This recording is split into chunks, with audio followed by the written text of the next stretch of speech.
और बहुत ही fascinating session था द्विस्वभाव लगन और ट्विन्स के ऊपर, जुड़वा बच्चों के ऊपर। और इतना उन्होंने मुझे फैसिनेट किया, वो जो उनकी इतनी ओरिजिनल रिसर्च थी, कि मैं रात के 1 बजे तक बैठकर जितनी कुंडलियां थी उस पे बस वही देखती रही, कॉम्बिनेशन जो सर ने जैसे बताए थे। तो 15-20 कुंडलियों पे देखा तो कुछ मुझे उसी में ही कुछ और चीजें मिली। और फिर मैंने वो डडवाल सर से डिस्कस भी किया। और आज सुबह जब मैं तैयारी करने लगी तो मुझे ध्यान आया कि सर ने ऑलरेडी कुछ कुंडलियां शेयर की हैं, तो क्यों नहीं मैं ये पैरामीटर्स डडवाल सर की जो कुंडलियां हैं उन्हीं पे लगाऊं, क्योंकि अगर पैरामीटर सही है तो उस पे भी हर जगह से वही सेम चीज होनी चाहिए। तो मैंने जो डडवाल सर ने डेटा शेयर किया है, तो उन्हीं के ऊपर जो है मैंने अपने पैरामीटर्स जो है वो लगाए हैं। और एक बार मैं थोड़ा सा रिकैप करती हूँ जो कि हमें सर ने बताया था, जैसे कि गुरु, बुध और द्विस्वभाव राशियां, ये 3 चीजें हैं जो कि हमें एक जुड़वा बच्चों की तरफ संकेत देती हैं अगर माता पिता की कुंडलियों में इनका संबंध पंचमेश के साथ आ जाए तो।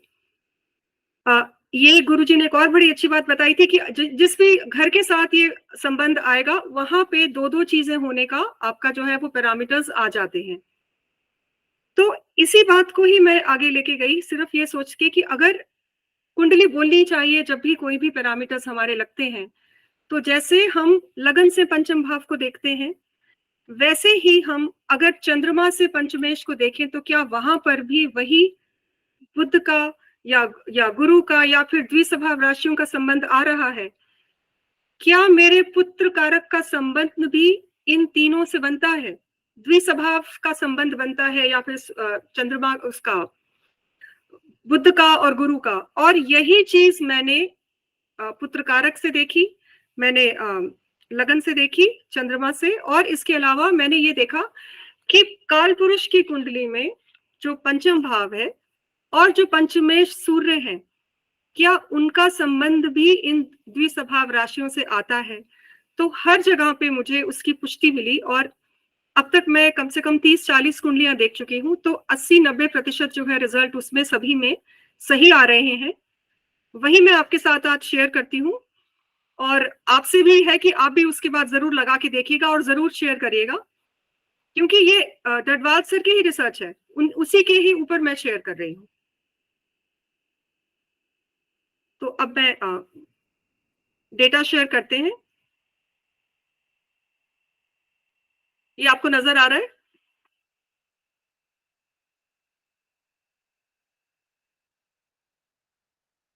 तो ये देखिए, ये पहली कुंडली है। ये अगर आप केस देखेंगे तो पहला केस जो है 12 जून 1989, 11:57 जम्मू एंड कश्मीर। तो सबसे पहले हम देखेंगे कि लगन से, तो जैसे गुरुजी ने हमें, डडवाल सर ने हमें बताया ही था कि 5th हाउस का कनेक्शन सीधा सीधा जो है ये बनता है। शनि अगर आप देखेंगे जो पंचमेश है, बुध और गुरु दोनों उनको देख रहे हैं। अब सूर्य को देखिए जो कि हमारे काल पुरुष की कुंडली के पंचमेश है।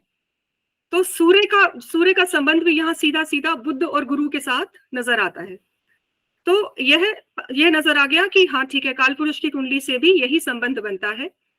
अगर हम चंद्रमा को लगन बनाते हैं तो चंद्रमा से पंचमेश जो है वो शनि है, और शनि का संबंध फिर आप देखेंगे तो पहले ये द्विस्वभाव राशि में ही है, और फिर गुरु और बुध के साथ इनका संबंध सीधा सीधा आता है। पुत्र कारक को ले लीजिए, पुत्र कारक हमारे यहाँ पे शनि ही है, उनको हमने देख लिया कि उनका संबंध भी यहाँ पे आ रहा है। तो इस तरह से आप देखेंगे कि कुंडली ही बोल रही है कि हाँ, ये हर तरफ से हमें नजर आ रहा है कि बच्चा जो है, इनके बच्चे जो है वो 2 का बच्चा हो सकता है इनका। और यही पैरामीटर्स बाद में अगर आप सप्तांश पे देखेंगे तो सप्तांश में भी आपको यही पैरामीटर्स मिलेंगे। दूसरी कुंडली 25 नवंबर 1991, 4:10:15, ग्वालियर, मध्य प्रदेश। अगर हम सूर्य को देखेंगे तो सूर्य बुध के साथ है, लेकिन हम सूर्य को बुध के साथ जो है वो नहीं मानते हैं, क्योंकि सूर्य ज्यादातर बुध के साथ होता है। तो इसको मैंने ज्यादा केसेस में इग्नोर ही करके पैरामीटर्स देखे हैं। आप काल पुरुष का पंचम भाव देखिए, लियो साइन, गुरु यहाँ बैठे हैं। तो जो गुरु जो कि द्विस्वभाव राशियों के स्वामी हैं और द्योतक है एक जुड़वा बच्चों के, तो यह सीधा संबंध जो है ये भी हमारा निकल के आ गया। चंद्रमा से पंचम को अगर हम देखें तो वो शुक्र है जो कि द्विस्वभाव राशि में ही बैठे हैं, और इस कुंडली के पुत्र कारक जो है वो है शनि। शनि को अगर आप देखेंगे,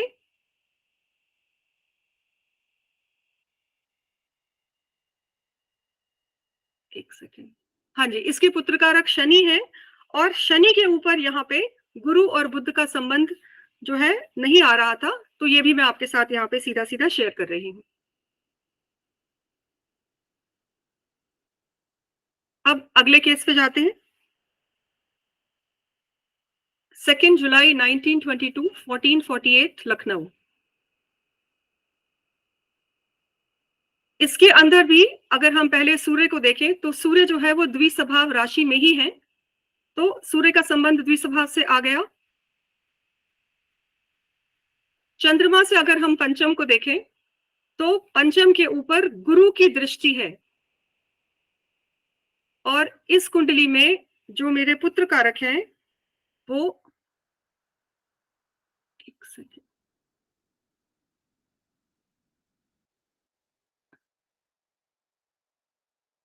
यहाँ मेरे पुत्र कारक खुद गुरु ही बनते हैं, तो इस तरह से यहाँ पे भी सीधा सीधा संबंध जो है ये भी आ गया द्विस्वभाव राशियों के साथ। अब तीसरा केस यही इसी का ही, फीमेल की कुंडली का, 20 मई 1923, 2328 लखनऊ। जैसे कि डडवाल सर ने बताया था, 5th हाउस का कनेक्शन तो बुध के साथ और गुरु के साथ हमेशा आएगा ही आएगा, तो वह तो सीधा यहाँ पे नजर आता है। उसके अलावा अगर हम सूर्य को देखते हैं तो वो यहाँ पे बुध के साथ है, लेकिन गुरु यहाँ पे क्योंकि वक्री है, तो अगर ये हम 9th हाउस से देखेंगे तो इनके एस्पेक्ट से सूर्य जो है उसके ऊपर उनका संबंध आता है, पर उसके अलावा नहीं। लेकिन इसमें इंटरेस्टिंग बात जो हमने नोट करनी है वो ये है कि पंचम भाव पे राहु केतु एक्सेस है, जो काल पुरुष के 5वां घर है, और क्लासिक्स में जो कि हमें डडवाल सर ने ही बताया था, राहु केतु एक्सेस भी जहां पे आता है वहां पे भी जुड़वा बच्चों के होने की संबंध जो है, दो का होने का संबंध बढ़ जाता है, तो वह यहाँ पे सीधा जो है हमें नजर आया। ऐसे ही चंद्रमा से पंचम को देखें तो मंगल है उसके स्वामी, जो कि द्विस्वभाव राशि में ही बैठे हैं, और अगर हम इसमें पुत्र कारक को देखते हैं तो पुत्र कारक जो है वह भी, मैं एक सेकेंड यही लगा लेती हूँ, आई थिंक उससे आसानी होगी।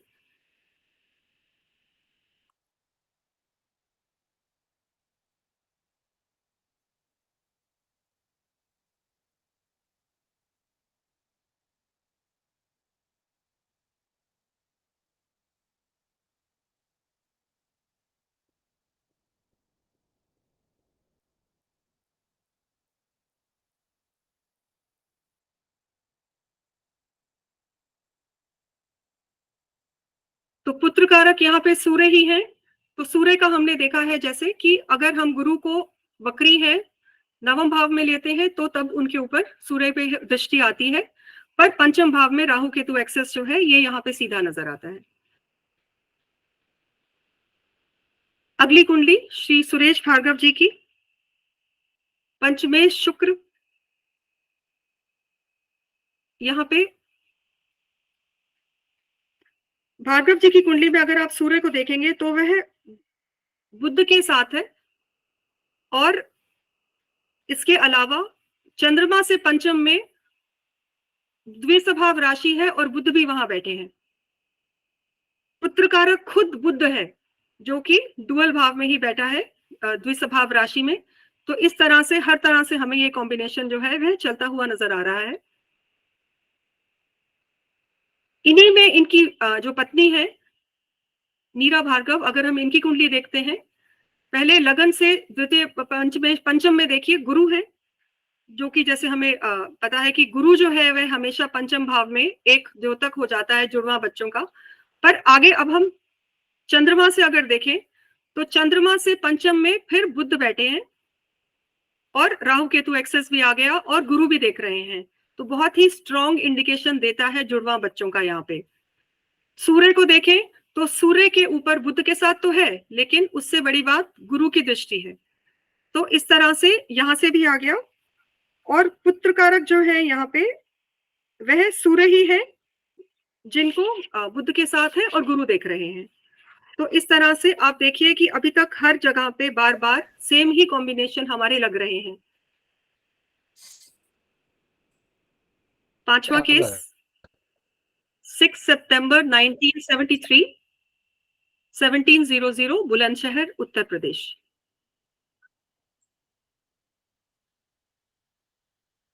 पंचमेश पे, पंचमेश जो है वह द्विस्वभाव राशि में है, पंचम भाव पे गुरु की दृष्टि है। अब सूर्य को देखते हैं, तो सूर्य जो है वह बुध के साथ है, लेकिन गुरु की इस पे दृष्टि नहीं है। रेट्रोग्रेशन से अगर हम 7वें पे लेते हैं, अगर गुरु के पिछले घर को में देखेंगे, तो वहां से जरूर इसकी दृष्टि बनती है। इसके ऊपर मैं रडवाल से ही बाद में रिक्वेस्ट करूंगी कि वही बताएं कि ये लेना सही है कि नहीं है। चंद्रमा से अगर हम पंचम भाव को देखते हैं तो मंगल है वहां पे, और मंगल जो है उसके ऊपर गुरु की ही दृष्टि आती है अगर वो रेट्रोग्रेड में उसका लेती हूँ एस्पेक्ट तो। और पुत्र कारक चंद्रमा है जो कि द्विस्वभाव राशि में ही है, और राहु केतु एक्सेस में भी है। और अगर गुरु की रेट्रोग्रेड दृष्टि होगी तो फिर गुरु की भी प्लेसमेंट उनके साथ होगी, बट यह खुद ही चंद्रमा जो है द्विस्वभाव राशि में है।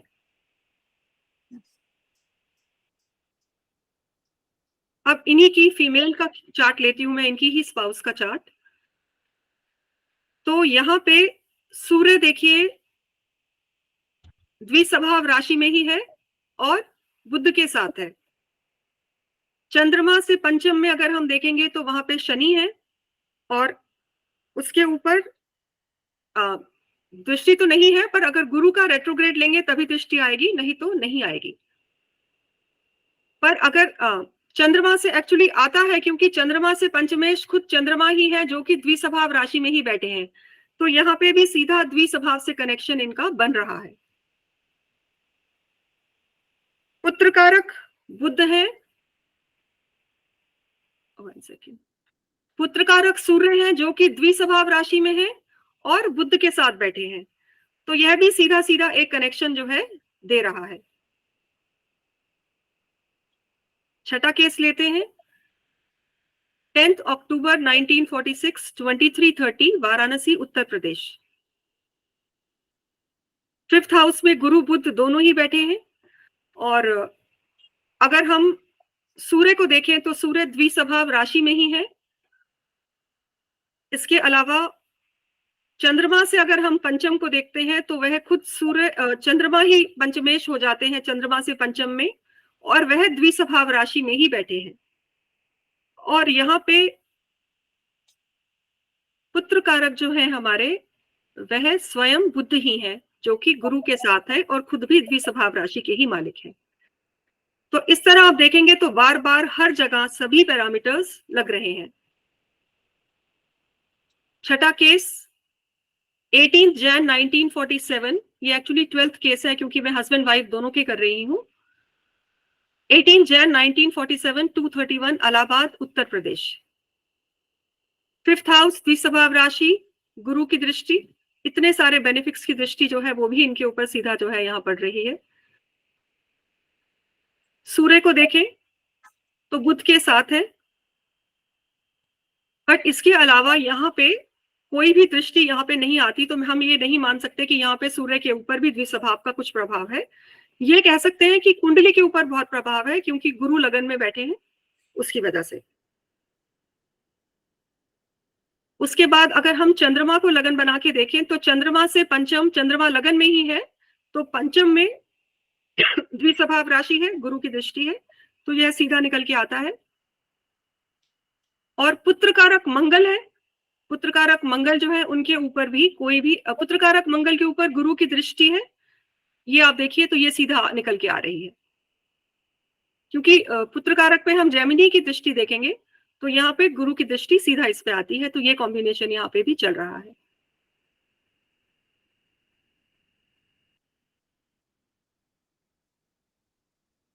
अक्टूबर 1958, 1703, दिल्ली।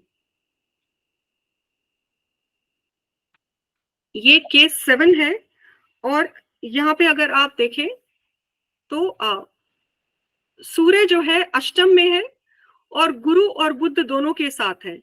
तो काल पुरुष से पंचम का संबंध जो है वो सीधा सीधा निकल के आता है। चंद्रमा से अगर हम पंचम को देखें तो चंद्रमा से पंचम के ऊपर गुरु और बुध दोनों की दृष्टि है, यहां से भी निकल के आ गया। और पुत्र कारक स्वयं बुध ही है। तो आप देखिए 3-4 जगह पे ऑलरेडी पुत्र कारक स्वयं बुध ही निकल के आ रहे हैं, जो कि खुद भी कारक है और गुरु के साथ भी है। तो ये भी सीधा कॉम्बिनेशन यहाँ पे निकल के आ गया इनका।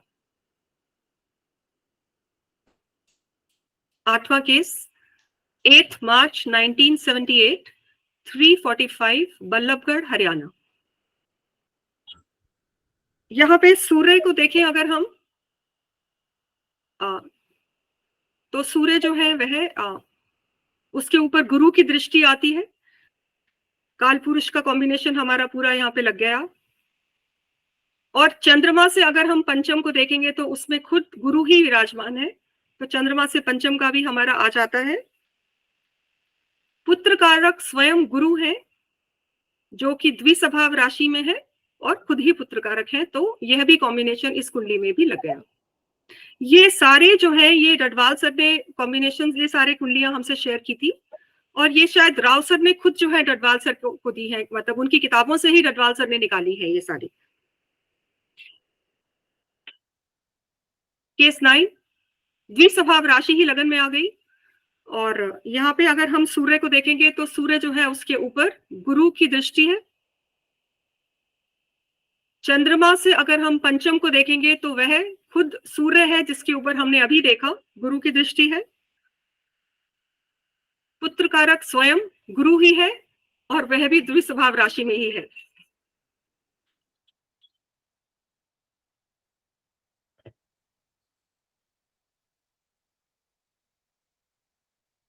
ये आखिरी केस में प्रेजेंट कर रही हूँ आपके सामने। पंचम पे देखिए अगर आप तो द्विस्वभाव राशि फिर से आ गई और बुध जिनके स्वामी हैं। सूर्य को अगर हम देखते हैं तो जो लियो साइन है उसमें खुद गुरु बैठे हैं। तो जो काल पुरुष का पंचम भाव पंचमेश हम दोनों को देखेंगे तो यहाँ पे पंचम भाव में गुरु खुद विराजमान है। और राहु केतु एक्सेस, ये भी डडवाल सर ने बताया था कि यह भी एक ट्विंस का द्योतक है। तो यह भी यहाँ पे सीधा कॉम्बिनेशन लगता है। चंद्रमा जो है वहां से अगर हम पंचम भाव को देखेंगे तो वह एक डुअल राशि ही निकल के आ रही है सीधा, क्योंकि वर्गो साइन आता है यहाँ पे। और पुत्र कारक जो है वह है शुक्र, और शुक्र जो है वह बुध के साथ है। तो यहाँ पे भी अगर आप देखें तो यह कॉम्बिनेशन सीधा निकल के आ रहा है। अब ऐसे ही अगर आप चाहें तो हम कुंडली में D7 में भी देख सकते हैं, लगन को देख सकते हैं। लगन के ऊपर बहुत बार बार गुरु और बुध जो है उनकी प्रबलता नजर आ रही है। पंचम को देख सकते हैं, चंद्रमा से पंचम को देख सकते हैं। तो हर जगह पे हमें मिला, ज्यादातर हमें जो मिला वह इन सभी ग्रहों का कनेक्शन जो है वह आ रहा था।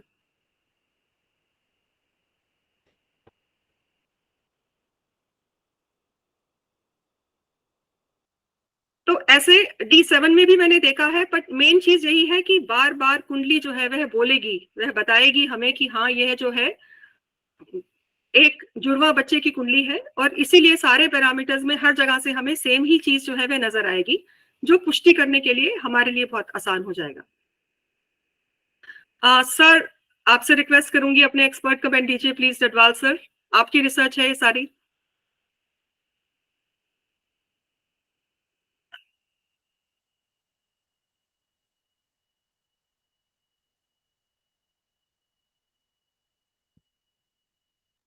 सर माइक ऑन करिए आप। सर आप म्यूट है सर। Okay sorry. ओके, पहली चीज है क्लासिकल बुक्स में नंबर ऑफ ये प्रिंसिपल दिए हुए हैं ट्विंस के, ठीक है। मैंने उनको ना यूज करते हुए कई जगह आपके सिर्फ नहीं भी लगेंगे, जो मैंने प्रिंसिपल बनाया था उसके अलावा कुछ ये जो ऑलरेडी गिवन है प्रिंसिपल उसमें क्लासिकल में, वो आपको लगेंगे प्रिंसिपल। ठीक है। दूसरी चीज जो मैंने नोट की थी, मैंने सिर्फ बुध और बृहस्पति और उनकी राशियों को लिया था, प्लस राहु केतु को।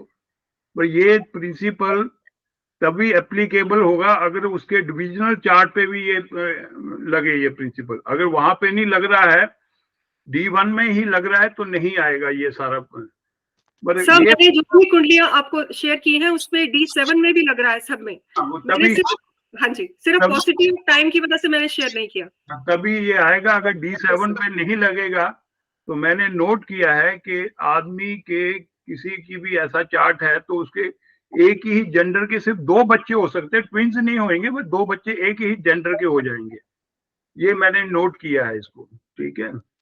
बाकी आप देखिए, हाँ मैंने ये पुत्रकार का जेमिनी का मैंने नहीं लिया है, इसको आपने लिया है, बड़ी अच्छी बात है। सूरज का ऑलरेडी क्लासिकल्स में दिए हुए हैं कि जी सूरज भी इसमें द्विस्वभाव में होना चाहिए, तो वो मैंने नहीं लिए थे सूरज वगैरह को। मैंने सिर्फ इन 2 प्लैनेट्स को और इनकी राशियों को, राहु केतु को लेके मैंने चेक किया था। बाकी आप करिए इस पे काम, is a very good research, और इस पे आपको और भी चीजें कहीं मिलेंगी इस पे, ठीक है।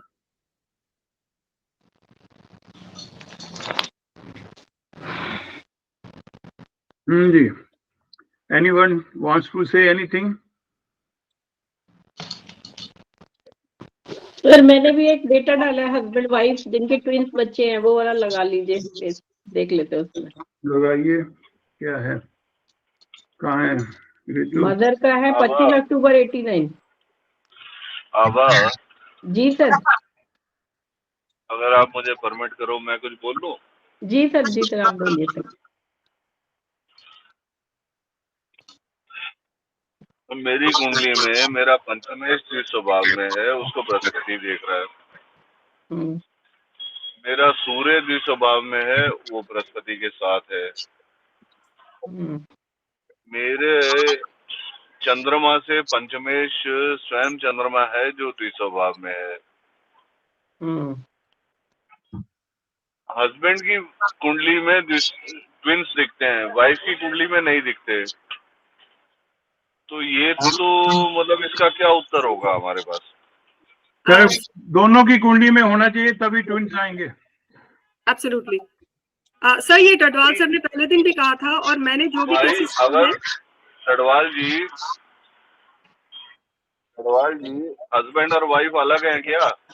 नहीं, अगर अलग नहीं है, अगर अलग नहीं है और डेस्टिनी सेम है, जो राव सर कहते सर उसका मैंने बताया ना कि उनके फिर एक ही जेंडर के 2 बच्चे हो जाएंगे। कुंडली में नहीं दिख रहा तो इसका भी तो उत्तर ढूंढना पड़ेगा ना हमें। मैंने बताया ना सर कि एक ही जेंडर के 2 बच्चे हो जाएंगे। अगर ये नहीं आता है तो एक ही जेंडर के 2 बच्चे होंगे। सर D7 में भी तो देखेंगे सर, हमें D7 में भी देखना है और आपका पुत्र कारक भी देखना है। अब पुत्र कारक पे मैंने काम नहीं किया, टेल यू फ्रैंकली।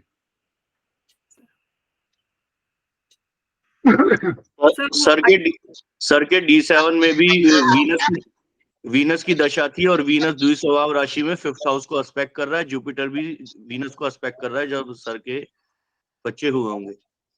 पर हस्बैंड वाइफ आप दोनों का देखेंगे ना, आप अलग से तो नहीं देखेंगे। नहीं, सर का D7 पूछ रहे थे ना, तो मैं इसलिए। हाँ जी D7 में प्रॉमिस क्या है 5th हाउस का? D7 में वीनस की दशा चल रही थी सर की जब, और वीनस द्विस्वभाव राशि में 7th हाउस और 5th हाउस को एस्पेक्ट कर रहा है, और जुपिटर एरीज से वीनस को एस्पेक्ट कर रहा है। भाई अगर डेस्टिनी इंटर रिलेटेड है और को रिलेटेड है एक परिवार की, तो मियाँ की कुंडली में दिख रहा है, पत्नी की कुंडली में नहीं दिख रहा, तो इसका उत्तर तो ढूंढना पड़ेगा ना।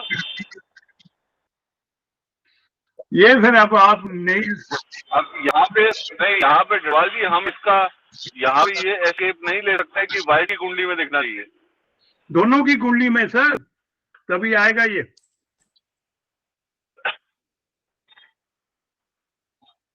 तो मतलब हम ये कहना चाह रहे हैं कि मियाँ की कुंडली में और संतान कुछ कैसी भी दिख रही है उसका कोई मतलब नहीं है। नहीं वाइफ की कुंडली में दिखे तो ही मतलब है, हम यही कहना चाह रहे हैं ना।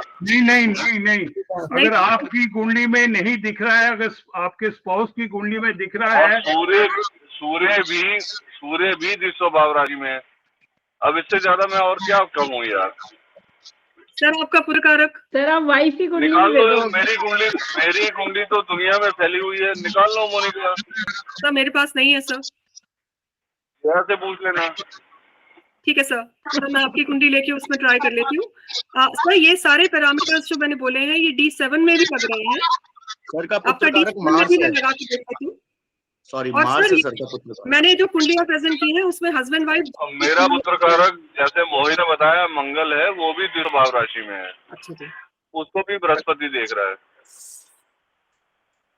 सर सर आप D7 मैडम में की कुंडली भी बृहस्पति देख शेयर रहा है। करो ना हम और सर उसमें भी देखते हैं। मतलब मेरे ट्विंस कहीं और हो रहे हैं, मैडम के बच्चे कहीं और हो रहे हैं। ये तो कोई लॉजिक नहीं हुआ ना। अब सर नहीं सॉरी, मैं तो मजाक कर रहा नहीं, सॉरी नहीं, मतलब एक हम लॉजिकल बात कर रहे हैं। मैं हूँ। हाँ नहीं ये कर रहा हूँ सर। जब मैं दोनों कर में रहा था, राव साहब से ये बात हुई थी, तो मैंने राव साहब को बोला, मैं क्या सर मेरे को इसमें हस्बैंड वाइफ की दोनों की कुंडली में ये प्रिंसिपल लगना चाहिए। एक अगर एक भी नहीं लग रहा है और एक पे लगा है, तो मैंने ये देखा है कि उस जातक के ट्विंस नहीं होंगे, मगर एक ही जेंडर के 2 बच्चे होंगे। अरे यार ये बड़ी कॉमन एक्सप्लेनेशन है जो हम दे सकते हैं। मतलब इसको हम एस्ट्रोलॉजिकली एक्सप्लेन नहीं कर सकते।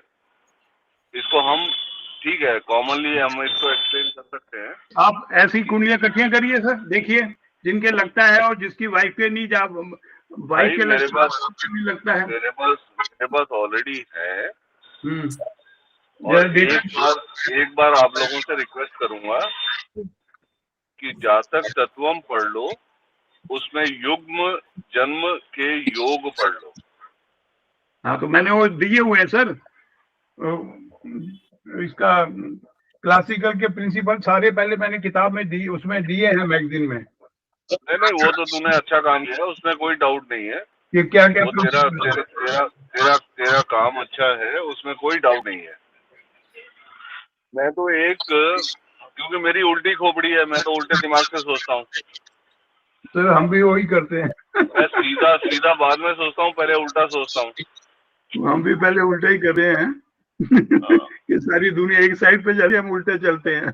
हाँ, इसीलिए मैं ये सवाल आप लोगों के सामने पैदा कर रहा हूँ कि भैया मियाँ की कुंडली में दिख रहा है या वाइफ की कुंडली में दिख रहा है, हस्बैंड की कुंडली में नहीं दिख रहा, तो क्या करोगे? सर उसी को मैंने बताया ना, उनकी फिर आपके एक जेंडर के 2 बच्चे होंगे उनके। अब वो यार मैं गढ़वाल तेरे को 25 हॉरोस्कोप दे दूंगा जिसमें ये ठीक नहीं बैठता। देना फिर क्या करेगा? देना ना मेरे को दो, मैं तो कहता हूँ। हाँ मैं दे दूंगा तेरे को, कल ले लियो मेरे। तो ठीक है। हाँ, इशू वो नहीं है। इशू ये है कि हमें जब तक हम लॉजिकली इंटरप्रेट करने की कोशिश नहीं करेंगे तब तक हम, क्योंकि कोई भी थीसिस डेवलप करने से पहले हमें एंटी थीसिस पहले डेवलप करनी है। एंटी थीसिस का मतलब ये है कि वो केसेस को हम पहले हाईलाइट करें जहाँ पे ये अप्लाई नहीं कर रहा, वहां क्यों नहीं कर रहा, उसका रीजन हमें पहले ढूंढना पड़ेगा। चलो करिए उस पे काम। नहीं भाई, अपने पास इतना टाइम नहीं है कि मैं इतना कर सकूं। आप में से जो लोग कर सकते हैं वो जरूर करो। एनकरेज मैं जितना अपनी तरफ से होगा जरूर करूंगा। लेकिन एक मतलब ये शायद लाला भी आया हुआ है आज, देने भी दिख रहा है मेरे को। हाँ है। हालांकि आज इसने दिन में फोन नहीं उठाया मेरा, चलो कोई बात नहीं। लेकिन एक मेरा ये सवाल था, जो लाला के भी व्यूज सुनते हैं, क्या कहता है वो इस बारे में?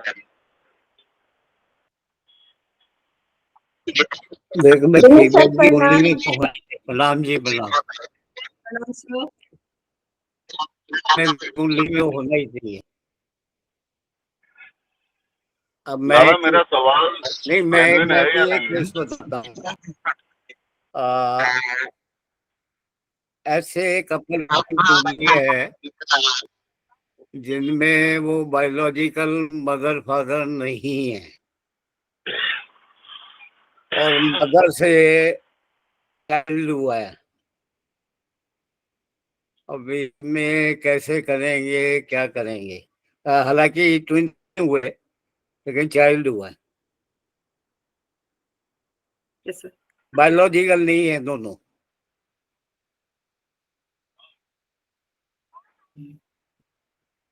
लाला, मेरा सवाल जेन्युइन था या नहीं था? बिल्कुल बिल्कुल।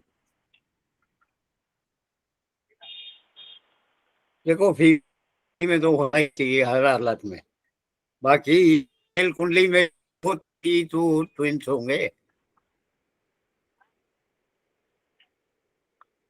और मोनिका, जहां तक और रेट्रोग्रेड प्लैनेट का जी आस्पेक्ट तब पिछले हाउस हाँ से लेने का सवाल है, बिल्कुल वही एग्जैक्ट वही आप बोल रहे हो। नाड़ी तो बल तो है। राव सर ने प्लैनेट्स एंड चिल्ड्रन के अलावा उसको कहीं यूज नहीं किया। अंधी सर हम नाड़ी में चिल्ड्रन की इसीलिए लिया सिर्फ, क्योंकि हम चिल्ड्रन का ही देख रहे थे, नहीं, इसीलिए बात मत किया। बात ये है नंदी नाड़ी में दिया हुआ है ये प्रॉब्लम क्या है, 25 डिग्री का 28 डिग्री का बृहस्पति को अगर आप रेट्रोग्रेड लेके पीछे से देखोगे तो वो तो कहीं ठीक से नजर नहीं आता। नवान को समझ आती है बात कि हाँ भाई। Right sir, yes sir, I get your point sir, absolutely yes. Sorry मैं उल्टा बोल गया, लास्ट नवांश का हो तो बात समझ आती है। और बाकी बीच में कहीं पे बृहस्पति है तो वो तो जा ही नहीं सकता ना वहां तक। 15 डिग्री का बृहस्पति है, वक्री हो गया, तो वो नहीं वो पिछली जाएगा राशि ना, में कहाँ से लेगा? वो जाएगा ही नहीं। और फिर बिल्कुल प्रॉब्लम ये है कि जो पैरामीटर्स हमारे होने चाहिए वो स्ट्रिंजेंट होने चाहिए, मतलब ऐसे नहीं होने चाहिए कि थोड़े लूज हो जिससे हम कहीं से कहीं मिला लें, नहीं होने। सर मैंने यहाँ पे ये केस जो मैंने आपको दिखाया था उसमें मैंने इसको नेगेटिव लिया है, मैंने लिखा कि ये कॉम्बिनेशन नहीं मिल रहा, तभी मैं हाँ कह रही हूँ 80-90% में मैच कर रहा है, हाँ क्योंकि मैंने इसको नेगेटिव लिया है। जहां पे सूर्य सिर्फ बुध के साथ बैठा है वो कोई कॉम्बिनेशन नहीं है, सूर्य तो बुध के आसपास ही घूम रहा होता है, बुध सूर्य के बिल्कुल। आसपास होता है।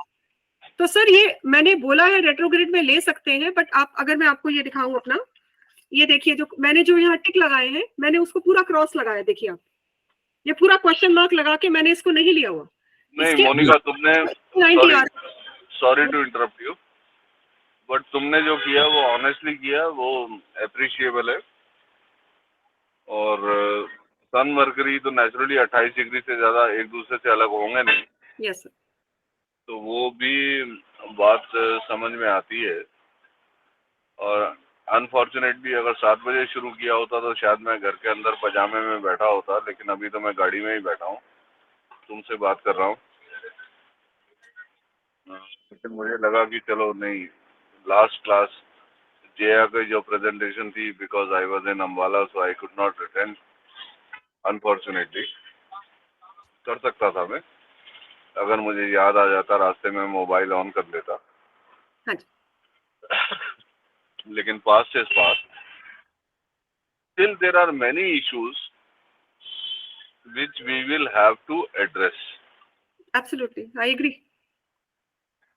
और तुमने अच्छा एफर्ट किया उसके लिए, मतलब we appreciate your efforts. I think Vinay and Radwal both will appreciate the efforts. बिल्कुल बिल्कुल। हाँ, बहुत क्योंकि अच्छा एफर्ट था लाला, आजकल क्या कम है से कम कि मेहनत तो की यार किसी ने। हाँ काम किया है, हाँ, ये सबसे बड़ी अपने बात यहाँ है। तो अपने यहाँ तो भाई लोग वैसे ही कॉलर खड़े करके घूमते रहते हैं बिना काम किए। लेकिन चलो काम किया, डडवाल ने भी काम किया, डडवाल का काम तो बहुत टाइम से चल रहा है। हम्म। उससे पहले अनंत शर्मा ने भी ट्विंस पे किताब लिखी थी, तेरे को याद होगा। हाँ जी हाँ जी। हाँ, वो भी हमने देखी थी। लेकिन एक सवाल जो मन में उठ रहा था वो मैंने आप लोगों से शेयर किया कि अब डडवाल ने उसका आंसर दिया कि एक ही सेक्स के 2 बच्चे हो जाएंगे, नहीं डिफरेंट सेक्स। लेकिन ये शायद अपने आप में थोड़ा सा मतलब कहीं ना कहीं डिबेटेबल हो सकता है, क्योंकि कुंडलियां बहुत हैं जिसमें ये सब चीजें दिख रही हैं लेकिन एक ही सेक्स के 2 बच्चे नहीं हैं। और दूसरा ये भी है कि मान लो भाई जब हम मियाँ और बीवी, I am not talking about extra marital affairs और anything else, husband and wife हम एक यूनिट मानते हैं। जब उस यूनिट में एक की कुंडली में ट्विंस दिख रहे हैं, दूसरे की कुंडली में नहीं दिख रहे, आओ यार, तो we will have to find an answer to this. हमें इसका कोई ना कोई जवाब ढूंढना पड़ेगा। Sir, can I dare say something? Why not? Why dare? You are always, dare का मतलब यार तुम ऐसा तो कुछ नहीं कर रही कि तुम हमें चैलेंज कर रही हो। तुम नहीं सर, अपना बिल्कुल नहीं। ओपिनियन रखो हमारे सामने, क्या दिक्कत है? Yes, sir. और सर absolutely. तो सर मैं सिर्फ ये कहना चाह रही, पहली बात तो ये कि ये एक बिगिनिंग है। The way I always see it, any research is just a beginning. उसमें सब जने जी। ऐड करते हैं, कुछ चीजें निकलती है, तभी कुछ निकल के आता है। सर मैं ये कहना चाहती हूँ कि मैंने बहुत जगह देखा है, अगर मैं एक्स और वाई क्रोमोसोम्स पे देखती हूँ, very honestly both husband and wife have X chromosomes are common. It is the husband who gives X और Y chromosomes जिससे किसी भी बच्चे का जेंडर डिसाइड होता है। तो मुझे ये कभी नहीं समझ आया कि क्यों हम क्लासिक्स में कहते हैं कि वाइफ का देखिए आप ज्यादा। मुझे हमेशा लगता है कि बायोलॉजिकली जो है, मैं ये क्वेश्चन एक्चुअली पुट अप कर रही हूँ क्योंकि मुझे रीजनिंग में थोड़ा एक कंफ्यूजन लगता है कि बायोलॉजिक अगर मेल जो है वो X और Y क्रोमोसोम देता है तो फिर हम क्यों कहते हैं कि स्त्री की कुंडली से देखो कि क्या चाइल्ड का जेंडर होगा। उसका सिंपल शब्दों में जवाब दूं? Yes sir. सिंपल शब्दों में जवाब ये है, paternity is a matter of belief, maternity is a matter of fact.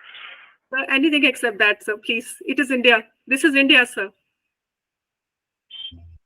You mean to say India is different from the world? No, it is not.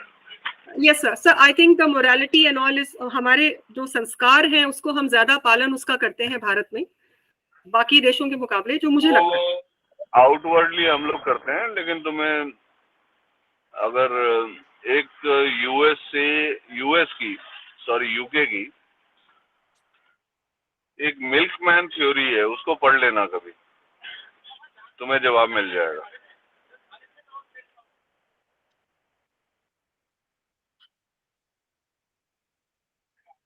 UK में मैनचेस्टर में जब industrial revolution चल रहा था तो एक मिल्कमैन थ्योरी इवॉल्व हुई थी, उसको पढ़ लेना एक बार। और वो हमारे राजस्थान में भी बहुत कॉमन है। तो इशू हमारे सामने वो नहीं है, इशू हमारे सामने ये है कि ट्विंस पे बहुत अच्छा काम गढ़वाल जी ने भी किया, तुमने भी उस मेहनत को आगे बढ़ाया, इसके लिए both of you deserve an applause. तालियां बजाओ यार सब लोग। कोई मेरी बात ही मान के राजी नहीं है, मैं क्या करूं? नो सर, मान के राजी है। बहुत अच्छा काम किया, बहुत अच्छी मेहनत की है, सही बात है। लेकिन अभी भी कुछ प्रश्न हैं जिनके उत्तर हमें ढूंढने हैं। तो मैं तो यही रिक्वेस्ट करूंगा कि तुम डडवाल जी के साथ ज्वाइन करके तुम दोनों मिलके इनके जवाब ढूंढो। सर मैं एक चीज बोलूं? हाँ बोलो ना यार। एक कुंडली थी, उसको मैंने लड़के को प्रेडिक्शन दी थी मैंने कि तेरे ट्विंस होंगे। हाँ। जब उसकी शादी हुई, उस लड़की की कुंडली में नहीं है ये योग, तो मैंने अब मेरी वो प्रेडिक्शन मैंने चेंज करनी पड़ी। मैं कि भाई अब तेरे एक जेंडर के 2 बच्चे होंगे। मैं आपको शेयर कर दूंगा उसका दोनों का डाटा।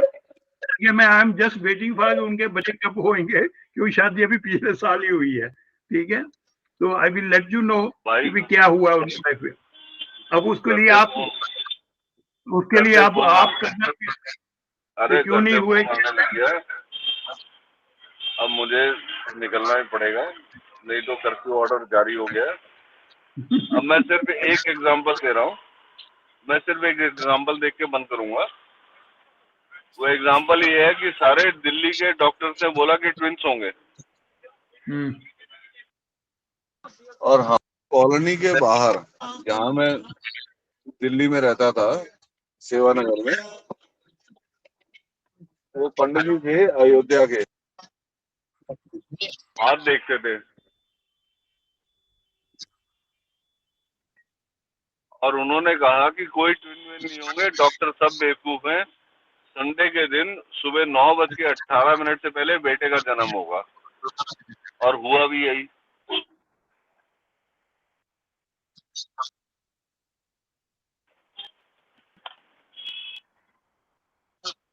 तो इसलिए भाई जब तक हम लोग कोई साइंटिफिक अप्रोच नहीं अपना पाते, किताब तो बहुत अच्छी है and we will welcome your book, और मैं तो रिक्वेस्ट करूंगा कि मोनिका ने जो रिसर्च की है उसको भी उस किताब में अपने इंक्लूड कर ले, एक अब चैप्टर तो बना निकल चुकी है अब ऑलरेडी प्रेस में है वो।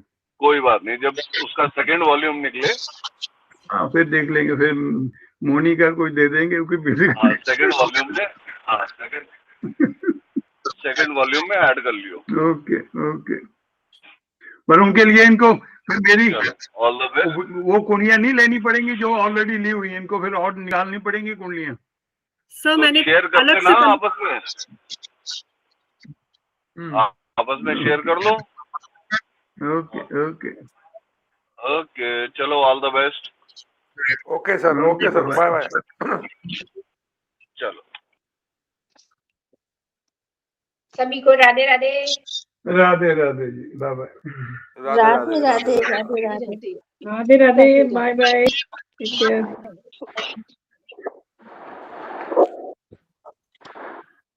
राधे राधे।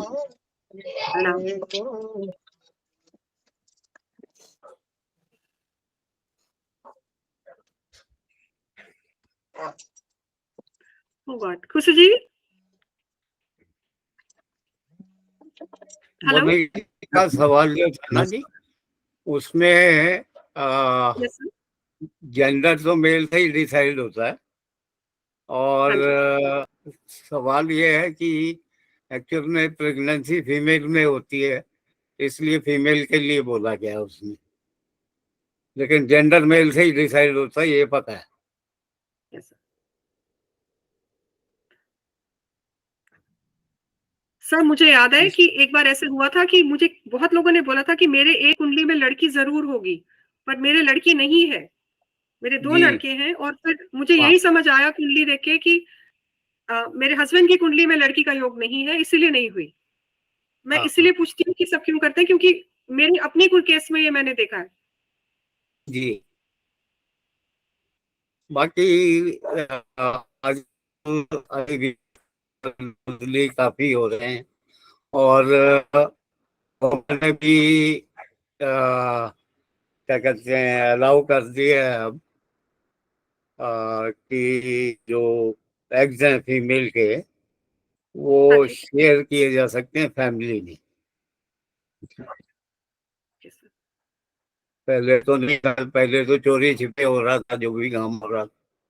क्योंकि तो मेरे पे कुंडली है उसमें यही है कि जो जैसे 12 एग्स होते हैं 3 ट्राइमेस्टर के, तो 4 में से 3 तो जिनके थे उनके उनके इम्प्लांट किए थे, और एक इस लेडी के किए थे। तो अब लेडी के किए तो बायोलॉजिकल तो है नहीं ये दोनों, मदर फादर, लेकिन चाइल्ड बर्थ लेडी के हुआ। तो ये भी अब एक चीज है कि देखना कि भाई खाली प्रेगनेंसी दिखाई दे रही है आपको हाँ जी, और बाकी बायोलॉजिकल नहीं है। Understood sir. सर आप काइंडली वो कुंडली जरूर शेयर करिएगा। हाँ, मैं वो देख के मैं शेयर कर दूंगा आप, हाँ जी, उसमें क्या सर था। सॉरी सॉरी सर, इसमें मैं एक बात रखना चाहूंगा हम्म। कि जब एक माँ, चाहे वो डोनर के थ्रू कर रही हो कंसीव या नेचुरल तरीके से कर रही हो, तो सर बायोलॉजिकल सिर्फ इस पे ही क्यों डिपेंड कर रहे हैं हम कि उसने डोनर एग लिया है या उस पे माँ भी तो अपना जो उसके हार्मोन जो होते हैं उसके थ्रू जो सिक्रीशंस होता है और जो 9 महीने अपने गर्भ में रखती है, उसका सर कोई मतलब लेना देना नहीं होगा, सिर्फ एक एग से ही सिर्फ हम बायोलॉजिकली डिसाइड कर लेंगे सर। नहीं नहीं, मोहित ऐसा है कि क्रोमोसोम जो कॉम्बिनेशन है वो तो किसी और पेरेंट्स का है ना, इसमें ना मदर का है ना फादर का है। अब वो इनमें जेनेटिक मतलब अगर हम वैसे सोचे हैं कि जेनेटिक बीमारी तो अगर हो तो उन है ही ना कि इन पेरेंट्स से। अब आप जेनेटिक्स बच्चे में कैसे देखोगे? सर खाली जो अगर बच्चा होता है तो माँ का खून भी जो जो माँ है उसका खून भी तो बच्चे में कहीं ना कहीं आता है, खाली उस डोनर से ही उसका बच्चे का पनपना नहीं होता, बनता नहीं है। नहीं नहीं, माँ जो उसको सींचती है, माँ का स्वभाव है, सारी चीजें कहीं ना कहीं आप देखेंगे कि खाली उस अब मान लीजिए, चलिए आपकी बात भी सही है कि बायोलॉजिकली मान लीजिए कोई लेडी है, मगर नेचुरली अगर आप देखेंगे तो जो बच्चा है अपनी माँ पे ही दिखता है। जो अगर डोनर एग भी आ रहा है कहीं से तो वो बच्चा भी अपनी माँ पे ही दिखता है जो उसको जन्म दे रही है। ऐसा नहीं है कि वो मैंने देखा है सर बहुत सारे केसेस में ऐसा। तो क्योंकि मेरा एक दोस्त है वो ये जो डोनर स्पर्म्स प्रोवाइड करवाता है, वो बीकाजी कामा प्लेस में उसका ऑफिस है। तो सर मत कहीं ना कहीं वो ठीक है, एक पार्ट है कि जो बायोलॉजिकली मतलब जो नहीं कर पा रहे हैं उनको कहीं से एग मिल जाता है और उसको वो मैन के एग के साथ ज्वाइन करके इम्प्लांट कर देते हैं। और माँ जो आजकल दिक्कत है, ब्लेसिंग्स है एक तरह से तो माँ के लिए तो, मगर सर पूरे 9 महीने उसके हाव भाव, उसके चाल चलन, उसका माँ का खून, उसको हम बायोलॉजिकली क्यों नहीं कंसिडर करेंगे सर? ये वर्ड है सर, एक वर्ड है, डिबेटेबल हो सकता है ये। नहीं नहीं, डिबेटेबल इसमें कोई सही नहीं है, क्योंकि देखो जो ये गैमीट बनता है ये क्रोमोसोमल मेल और फीमेल के उससे बनता है बिल्कुल ना। सर। अब जैसे मैं ये 12 में से 4 आपने एग्स लिए तो उनकी वो फर्टिलाइजेशन आपने कराई तो 3 इम्प्लांट कर दिए ओरिजिनल पेरेंट्स, एक इम्प्लांट कर दिया कि भाई चलो इनकी भी मदद हो जाएगी, तो एक इम्प्लांट हो गया इनके। तो अब जेनेटिकली तो पेरेंट्स कोई और है, ये तो हो नहीं सकते, किसी भी कारण से नहीं हो सकते, चाहे ब्लड जा रहा है, फील्ड जा रहा है, सारी बातें हो रही हैं। मेल का तो कुछ भी नहीं हो रहा उसमें, और फीमेल की प्रेगनेंसी हो रही है, ये आपको दशा पैटर्न में दिखाई दे जाता है। तो जेनेटिकली उसको टेस्ट करना कि भाई ये इन पेरेंट्स का बच्चा नहीं है, ये किसी और पेरेंट्स का बच्चा है। अब ये भी केसेस आपको करने पड़ेंगे ना, नहीं तो हम तो क्या है कि जो अपना फिफ्थ हाउस, फिफ्थ लॉर्ड और ये जुपिटर से देके ये सारी चीजें कर लेते। लेकिन अब इसमें कोई एक फैक्टर ऐसा और जोड़ना पड़ेगा जो कि ये डिसाइड करे कि इन पेरेंट्स का ये बच्चा नहीं है, लेकिन प्रेगनेंसी इनके थ्रू हुई है। सर इसमें है ना एक एक एग्जांपल दिया हुआ है सर क्लास 6 में ही, राहु से कनेक्शन हो 9th हाउस का, और कहीं ना कहीं कोई उसके उसमें इन्वॉल्वमेंट हो दशा के साथ, तो वो दिखाता है कहीं ना कहीं वो जो आप वर्ड यूज कर रहे हैं, जो हम भी यूज कर रहे हैं, सॉरी, बायोलॉजिकली वो कंसीव नहीं कर सकती उसको, मतलब नेचुरली कंसीव नहीं कर सकती उसको, अल्टरनेटिव टेक्निक्स के थ्रू जाना ही पड़ेगा। उसमें हम उसकी वीनस की क्वालिटी, उसकी जुपिटर की क्वालिटी और प्लेसमेंट देख लेंगे। पता नहीं, लेकिन थोड़ा इसमें ट्रिक ही है ये। ये हो सकता है और सर ट्रिकी आजकल हो। इजीली हो रहे हैं ना, अब गवर्नमेंट ने भी अलाउ कर दिया है कि भाई आप फैमिली में कर सकते हो ये डोनेशन, तो और इजीली हो रहे हैं। तो मान लीजिए किसी के हो गए, ट्विंस हो गए, तो उसके बाद उन्होंने कंसीव ही नहीं करते वो तो, क्योंकि उसके बाद इसका मतलब 8 एग्स उनके भी पड़े हैं बैंक में। टेक्निकली पड़े होने चाहिए, लेकिन बाद में कोई करता नहीं है, उससे भी कुछ ना कुछ हो रहा है, प्राइवेट में तो हो रहा है। सर सर एक अगर आप गूगल पे सर्च करेंगे ना सर, और या किसी ऐसे कांटेक्ट में भी होंगे अगर जो डोनर स्पर्म से रिलेटेड एजेंसीज है, तो वो लोग कैटेगराइज कर रखा है उन्होंने कि आपको किसका मतलब डोनर चाहिए, इंजीनियर का, एमबीए का, मतलब बहुत ज्यादा मतलब उसमें कैटेगराइज कर रखा है उन्होंने, इंजीनियर का, टेक्निकली साउंड का, या ऐसे बहुत सारी चीजें हैं। तो क्या सर अगर मान लीजिए किसी ने ऐसा ऑप्ट किया ऑप्शन, क्योंकि कोई भी जाएगा तो कहीं ना कहीं अच्छा ऑप्ट करेगा कि हाँ जी मुझे इंजीनियर या डॉक्टर से रिलेटेड वो चाहिए अकाउंट, और वो इम्प्लाइंट कर देते हैं मदर का, तो आप बताइए क्या वो उस बच्चे में उसके जो क्वालिटीज ज्यादा होंगी जो उसने मेंशन किया हुआ है जेनेटिकली जो आ रहा है, या जो माँ अभी है करंट में है, और मान लीजिए वो उसके शरीर में दिक्कत है, वो कोई क्रॉनिक डिजीज से भी कहीं ना कहीं ग्रस्त है, उसके फैक्टर्स ज्यादा आएंगे सर। देखो यार, सीधी सी बात है, जिस एग और स्पर्म से होता है उसी के ये सारे जेनेटिकल फैक्टर्स आने चाहिए। ये क्लियर कट है कि एग और स्पर्म का जो फर्टिलाइजेशन जब होता है तब ये 100% उन्हीं के आने चाहिए, बाकी पाले उसे कोई।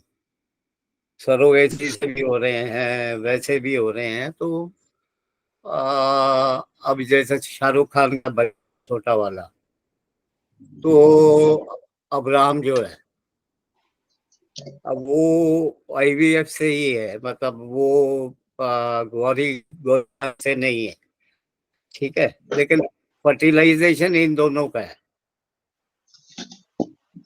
और वो पैदा सरोगेसी से हुआ है। सर एक चीज और मैं कहना चाहूंगा, अगर यही चीज अगर उनको पता है कि ये सरोगेसी से हो सकता है, तो वो क्यों एक हष्ट पुष्ट महिला को ढूंढते हैं जो स्वस्थ होती है, जो मेडिकली स्ट्रेंथ होती है, जिसमें, क्योंकि नॉर्मली लेडी तो कंसीव इजीली कर सकती है अगर उसको मतलब कोई ऐसी दिक्कत ना हो, वो क्यों देखते हैं सर? फिर वो इसीलिए देखते होंगे ना कि कहीं ना कहीं उसको भी उससे बल मिलता है बच्चे को।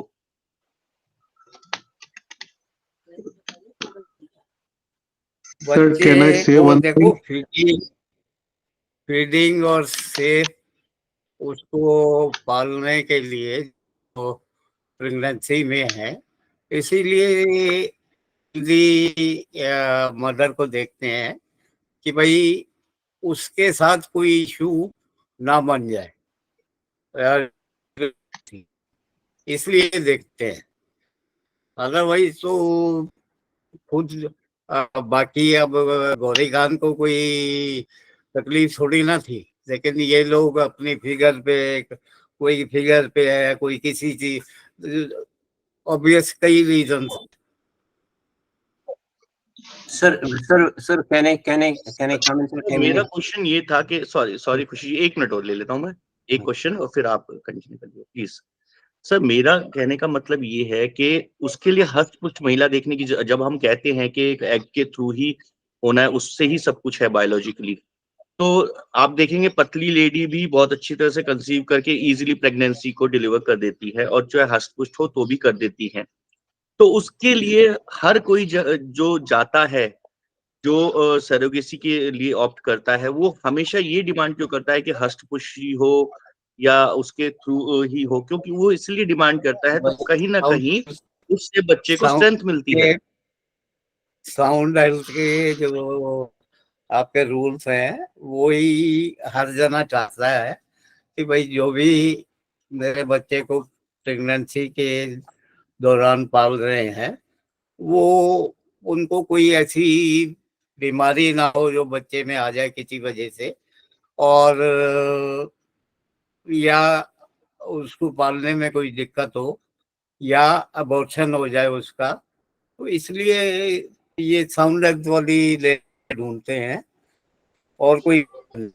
सर यही तो मैं कहना चाह रहा हूँ सर, जब बीमारी आ सकती है तो नेचुरली जो मदर अब उसको कंसीव कर रही है, तो उसके गुण क्यों नहीं दिखेंगे? अगर वो गुण दिखते हैं उस बच्चे में, तो वो बायोलॉजिकली क्यों नहीं कहलाएगा? भैया 46 जो क्रोमोसोमल जो वो हमारा कॉम्बिनेशन है ना, वो तो ऑलरेडी डिसाइडेड हो जाता पहले ही फर्टिलाइजेशन के टाइम पे। तो उसे कोई चेंज नहीं कर सकता। मतलब आप ये चाहो कि जेनेटिकली दूसरे पेरेंट से हो जाए, वो नहीं हो सकता।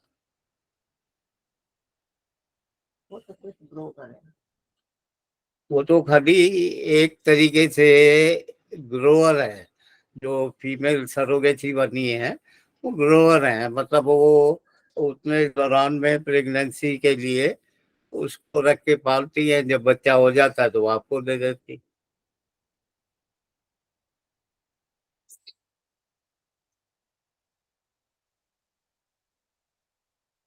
ठीक है सर, थैंक यू सर। खुशबू जी आप पूछिए प्लीज। सर मैं 2 मिनट से तो ये हाँ तो जी, सर नमस्कार सर, नमस्कार सर, प्रणाम सर, प्रणाम। जी जी प्रणाम। We are trying to correlate biology with astrology. जी हमने बच्चे का कर्मों का खेल देखना है लिंक्ड टू मदर्स। हाँ, सिंपल। उसमें दो, इसमें कई बाधा क्या है? जन्म की बात, पूर्व पुण्य पंचम भाव से इसका क्या बाधा है? दोनों माँ के हॉरोस्कोप से मिलाना पड़ेगा कि कैसे ये दो getting linked to mothers, and दोनों जिस माँ के पेट से ये है जो बीज स्फूटा, और बच्चे का देखना है कि ये इसका मैचिंग कहाँ से होता है, तो किस राशि में पड़ता, किस नक्षत्र में। It's a matter of deep research for us sir. जी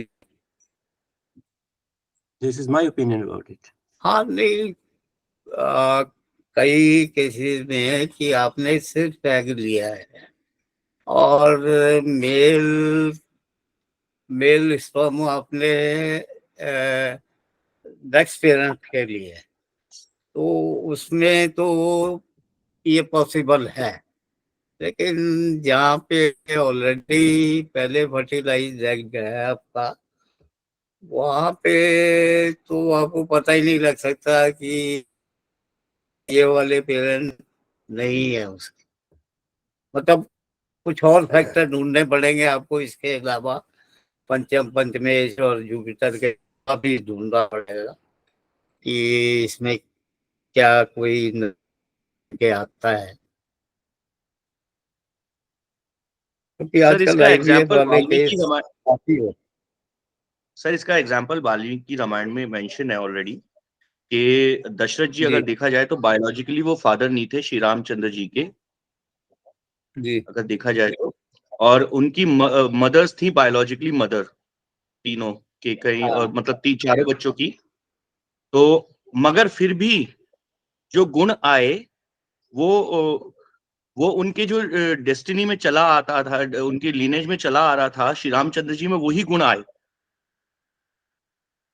यार, बाकी लक्ष्मण जी भरत जी और उनमें तो नहीं आए ना? नहीं सर, उनमें भी आए हैं सर, मेंशन है क्लासिक्स में सर, वाल्मीकि रामायण में ही मेंशन है सर। क्यों नहीं आए सर? उन्होंने तो मतलब भरत जी में तो कई गुण ऐसे थे जो बहुत स्ट्रांग थे।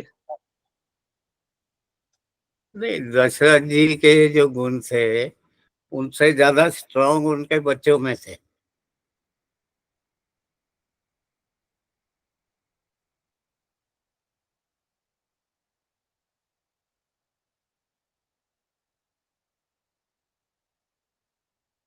हेलो। खैर डिबेट तो है ही है, और इसको ढूंढना जैसे ये बड़ा अच्छा मैटर है जो हाँ, ये मोनिका जी ने और ये दरबार ने दिया है, इसको करना चाहिए, क्योंकि आने वाले टाइम में ये कि ऐसे केसेस काफी मिल गए आपको।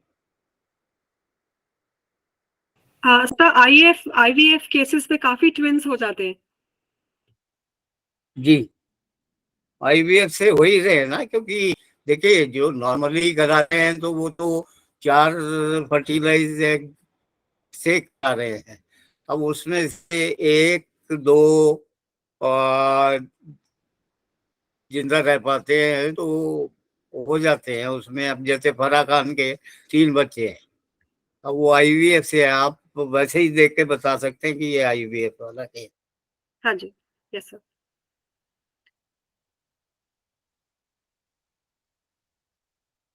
नॉर्मली तो हो ही रहे हैं।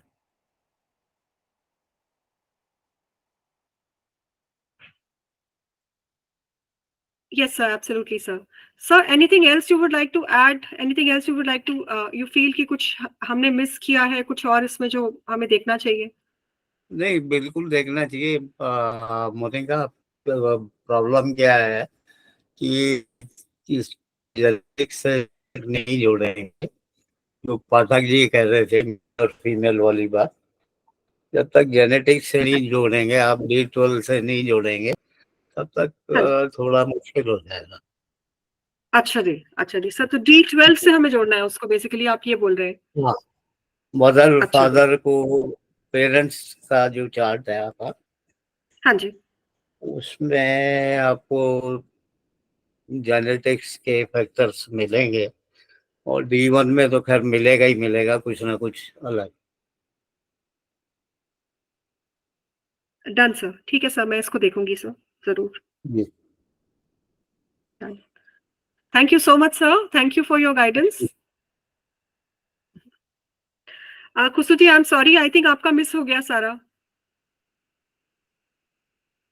नहीं, खुशबू जी बताए थे तो उसमें ना डिफरेंट परमुटेशन कम्बिनेशन आपको देने पड़ेंगे, कि मतलब जो पॉसिबल हाँ जी।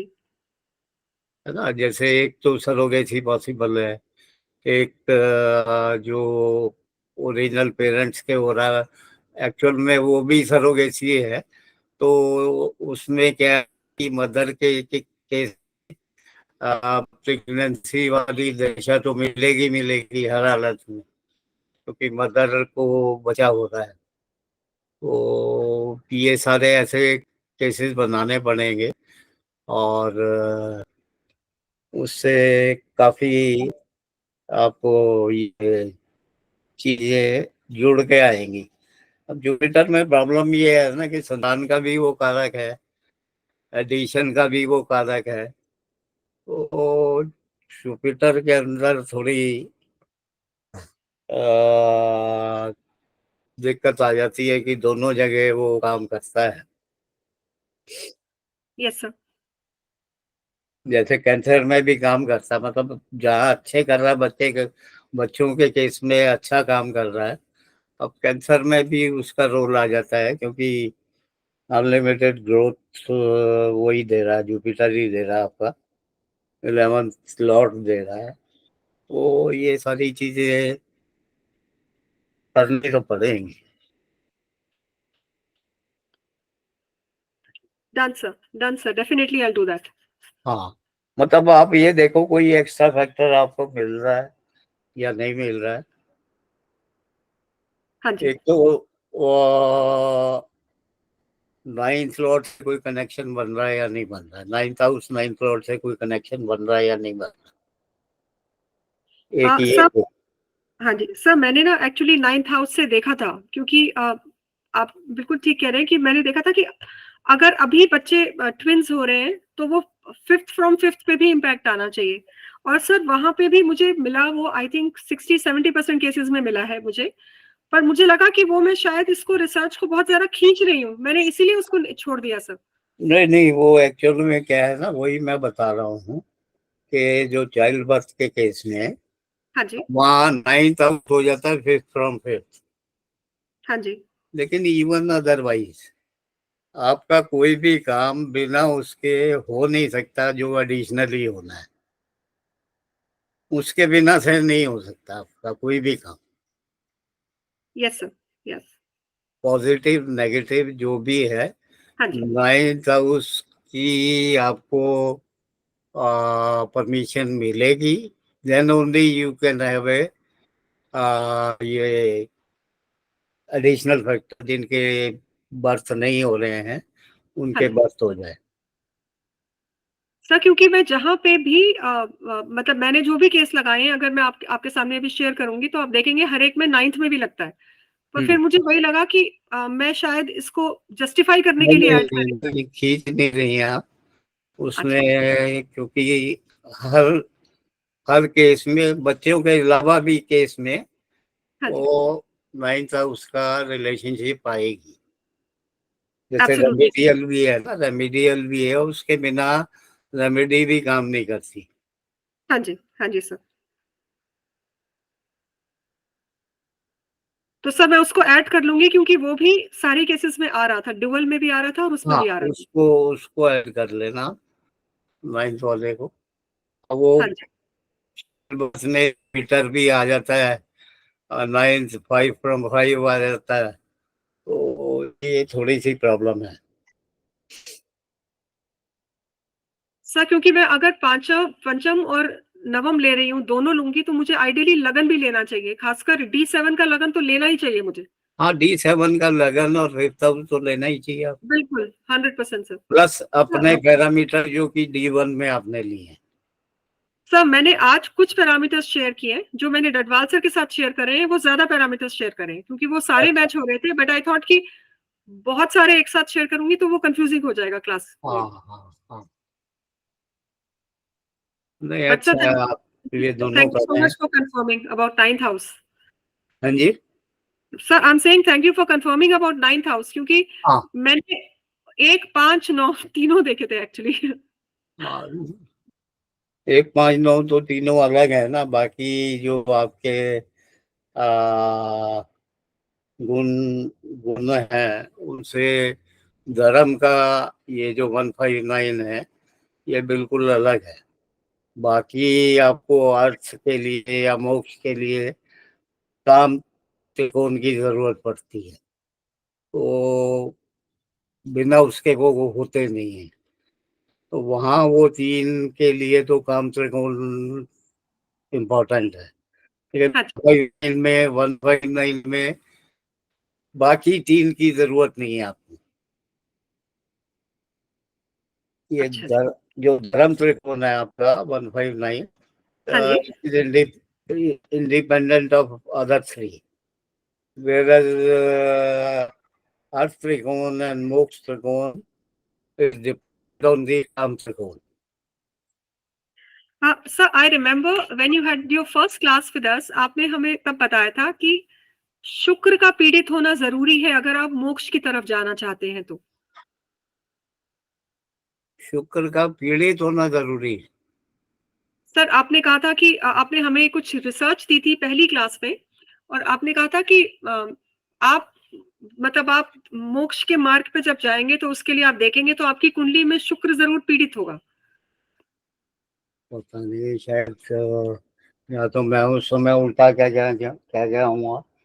शुक्र आपका बहुत ज्यादा पॉइजन होगा।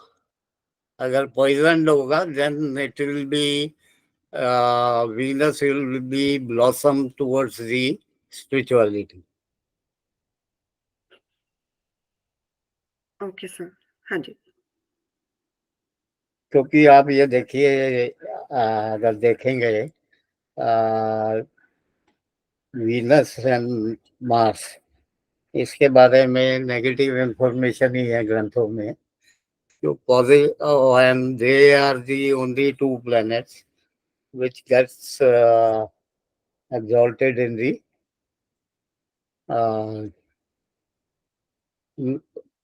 lighter half of the horoscope. Yes, sir. Yes, absolutely. And Venus in particular at the exaltation point, deepest exaltation point. Venus is your सर्वदेश कोण में होता है 28 डिग्री 27 डिग्री 28 मार्स है अच्छा जी सर वीनस हाँ। इज 27 डिग्री हाँ yes sir तो सर्वदेश कोण में है गंडांत में है विष नवांश में है तो वीनस इज हाँ जी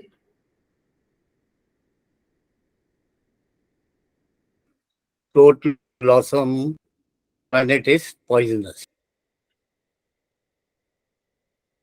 इन दोनों का इन्फ्लुएंस आ जाता है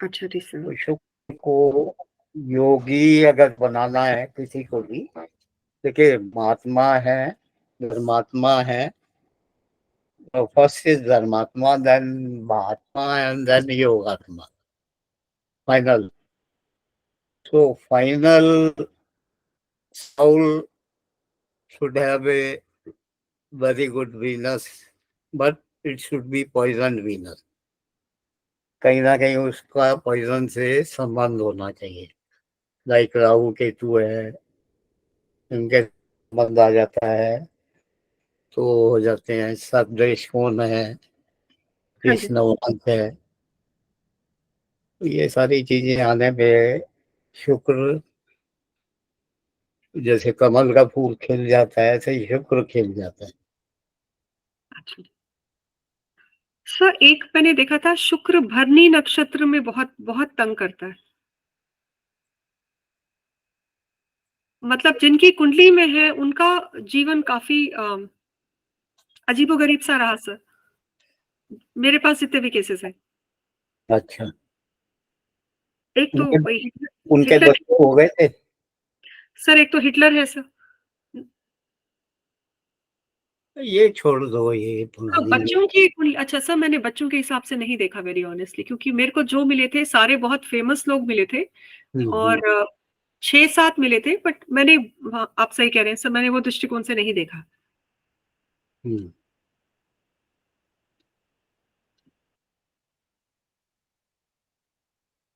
चलिए देखिए नहीं वीनस का एक तो है राजयोग के अष्टम का शुक्र अगर मरकरी के नक्षत्र में हो तो बहुत ज्यादा प्रॉस्पेरिटी देता है जैसे सचिन तेंदुलकर की कुंडली में कोई मेजर राजयोग नहीं है उसकी कुंडली में है ही नहीं एक्चुअली राजयोग है ही नहीं उसकी कुंडली में सिर्फ एक ये वाला राजयोग है और एक जेमिनी का राजयोग है AK और AM के एक दूसरे से केंद्र में एस्पेक्ट कर रहे हैं आप कौन सी कुंडली उनकी कंसीडर कर रहे हैं बिकॉज राव सर ने जो कंसीडर करी बहुत साल उन्होंने फाइनली बोला कि नहीं ये आप उनको गलत कुंडली उनके पास थी वही जो रावसर की कुंडली रावसर ने जो शेयर की थी 21 वाली जो जनरली उसको 24 को काउंट करते हैं मगर रावसर ने जो शेयर की थी वो 21 मेरे को मंथ ध्यान नहीं आ रहा एग्जैक्टली 21 तारीख थी वो कंसिडर कर रहा हूँ मैं कुंडली अच्छा देखिए तो वो कुंडली में उसका अष्टम आप क्लासिक प्रिंसिपल है ये ऐसा नहीं है कि मैं अपने आप से बोल रहा हूँ कहीं से कि वीनस अष्टम का वीनस अगर मरकरी के नक्षत्र में हो हाँ जी वो मेजर राजयोगों में से एक है वो प्रॉस्पेरिटी देता है एक्सीलेंट तो ये ऐसे छोटे छोटे सूत्र भी बहुत काम आते क्योंकि उसकी कुंडली में है ही नहीं राजयोग हाँ जी जबकि 2 प्लैनेट डेबिलिटेटेड है उसकी कुंडली में बिल्कुल और पर वो ठीक कह रहे हैं आप हाँ जी बताइए क्या कह रहे हैं आप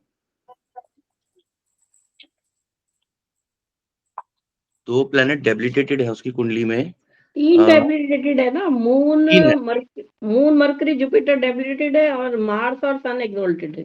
हाँ, सन के साथ ही वीनस बैठा हुआ है, जबकि डीपली कंबस्ट है। कन्या लगन की कुंडली है, हाँ ठीक है। कन्या लगन की कुंडली डीपली कंबस्ट है, हम्म, मगर जो उसका स्ट्रेंथ बन रही है वो इसी कारण है कि उसमें दो मेजर राजयोग है, एक तो जेमिनी का AK और AMK हम्म, दोनों ही स्ट्रांगली प्लेस्ड है। AMK अपना वीनस है और AK है AK मार्स है। तो अगर आप देखें तो दोनों ही एक दूसरे से केंद्र में है और मेजर राजयोग है, ये राउसर का प्रिंसिपल भी है। और एक्सॉल्टेड है AK और AMK जो है एक्सॉल्टेड सन के साथ बैठा हुआ है। राउसर का क्या परिधि पद है सर? AK और AMK जेमिनी की बुक में भी है ना सर, AK और AMK अगर एक दूसरे से केंद्र में हो या लग्न से केंद्र में हो तो वो प्रोफेशन में अच्छा करता है व्यक्ति अपने। और मोहित ये मेष में कहाँ पे हो गया मरकरी का नक्षत्र, ये बताना जरा तुम। 8th हाउस में ये मेष में तो आ ही नहीं कनेक्शन सकता। होना चाहिए ना। नहीं, 8th हाउस का अश्लेष एक लॉर्ड उसमें का क्या कह रहे हो यार नहीं, मरकरी। एक्सॉल्टेड इसमें तो एक्सॉल्टेड उसमें मैं एक प्रिंसिपल बता रहा हूँ। वो तो जो दूसरी कुंडली है वो है मेरे पास एक, मैं एक प्रिंसिपल बता रहा हूँ कि अष्टम का शुक्र भी अगर कहीं ना कहीं कनेक्टेड है तो वो मेजर राजयोगों में इन्वॉल्व है तो वो रिजल्ट देगा। और एक कुंडली मैं शेयर कर देता हूँ अगर आप कहें तो, जो जिसमें प्रोस्पेरिटी बहुत ज्यादा है।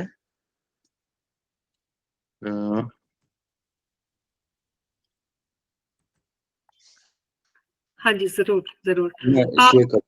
मैं शेयर ही कर रहा हूँ। Great great. विनय सर, मुझे अभी एक चीज और ध्यान आई। शुक्र जो कि बुध में नीच का होता है, वह बुध के नक्षत्र में परम उच्च का होता है। जी,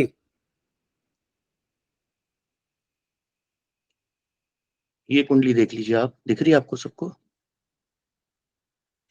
हाँ जी। आप थोड़ा सा ना इसका साइज या तो वो बढ़ा दीजिए, मैं मतलब इसको, या मैं एक सेकेंड, मैं इसको सिर्फ उस पे डेटा ले लो। 17 अगस्त 79 1708 दिल्ली है ना।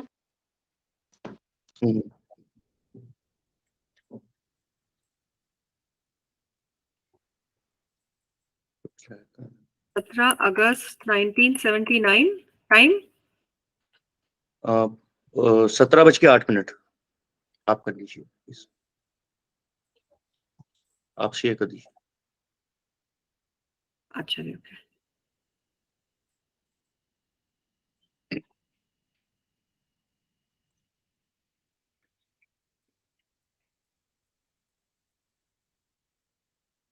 ये सही है?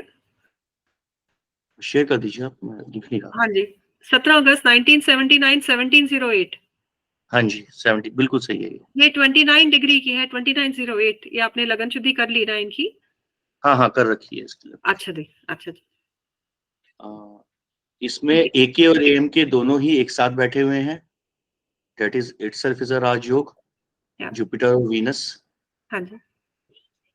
और इसमें एक जो वीनस है वो शुक्र मरकरी के नक्षत्र में है, अष्टम का शुक्र मरकरी के नक्षत्र में। तो जो दशा इनकी रही उसमें भी फिजिकली तो इनको प्रॉब्लम्स आई, क्योंकि 8th हाउस में है, कहीं ना कहीं 6th हाउस से कनेक्शन है, फिजिकली दिक्कत आई। मगर वहीं जो आप देख रहे 10th हाउस से कनेक्शन है इसका, तो 10th लॉर्ड से, तो इनको मतलब अपने प्रोफेशन में कभी सेटबैक नहीं देखना पड़ा। तीनों बेनिफिक्स है, उच्च का गुरु है। खैर गुरु तो कंबस्ट भी है। हाँ जी। तो ये आप इनको दशा जो है जिसमें इनकी हेल्थ की प्रॉब्लम आई थी, वो कौन सी दशा थी इनकी? अभी जो जुपिटर की दशा में, पहले राहु की दशा में प्रॉब्लम आई, फिर जुपिटर की दशा में। पहले राहु वीनस में आई, फिर जुपिटर वीनस में आई। हेल्थ प्रॉब्लम्स आई इनको। हाँ जी, हेल्थ प्रॉब्लम्स आई। ये क्या प्रिंसिपल प्रॉब्लम आई? हेल्थ इशू क्या था? हाँ, ये भी क्लासिक प्रिंसिपल है ना कि अगर शुक्र लग्न लॉर्ड के साथ 8th हाउस में बैठा हुआ हो तो वो ट्यूबरक्लोसिस की प्रॉब्लम देता है। Tuberculosis, okay. क्लासिक प्रिंसिपल, दोनों बार ट्यूबरक्लोसिस हुआ। करियर तो क्या है इनका, काम क्या करते हैं?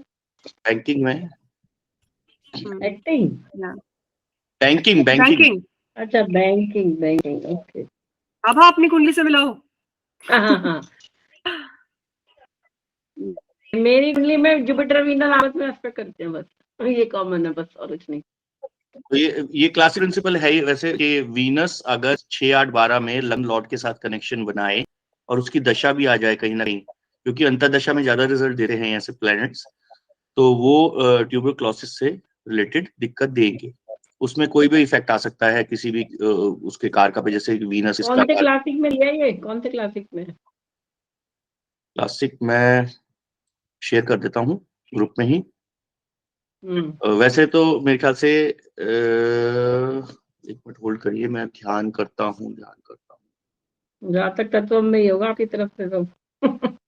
अरे तो मैंने कोई लिखी है जातक तत्व नहीं, इसमें टीबी के लिए 4th हाउस कहीं से कुछ अफ्लिक्शन तो समझ नहीं आ रहा, बस ये कि 8th में चला गया वो। हाँ, ये समझ वो नहीं आ रहा ना। जातक तत्व में ही है।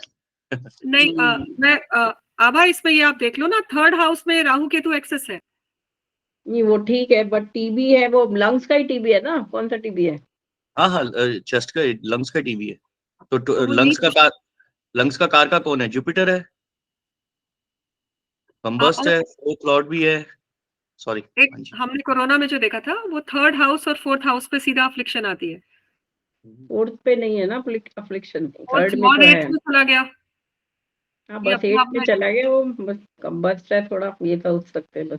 हाँ तो बच गया ना बंदा, बच गया ना, बच भी तो गया ना बंदा, 2 बार टीबी होने के बाद भी बच गया। That's itself is a blessings. और उसकी स्ट्रेंथ आप D9 में देख लीजिए, स्ट्रेंथ तो देखेंगे ना प्लेनेट की। और हम ये भी देखेंगे D9 में तो जुपिटर थर्ड हाउस में में बहुत severe affliction है। शनि D9 में 4 प्लेनेट एक्सॉल्टेड है, 1 प्लेनेट ओन हाउस में है। Brilliant chart. बट आप अगर यहाँ देखेंगे तो 3rd हाउस की अफ्लिक्शन बहुत बड़ी है। शनि भी देख रहा है, सूर्य भी देख रहा है, राहु केतु एक्सेस भी है। स्वग्रही होने के बावजूद शनि की दृष्टि अच्छी तो नहीं है यहाँ पे। शनि की दशा में इनको ट्विंस हुए हैं। सैटर्न की दशा में ही इनको ट्विंस हुए थे। अच्छा जी, थोड़ा ऊपर कर दीजिए इसको, दशा को। सैटर्न में मेरे को अंतर्दशा ध्यान नहीं आ रही, देख लीजिए। मैं आपको 1 सेकंड 15, 16, 17 तक ले जाइए।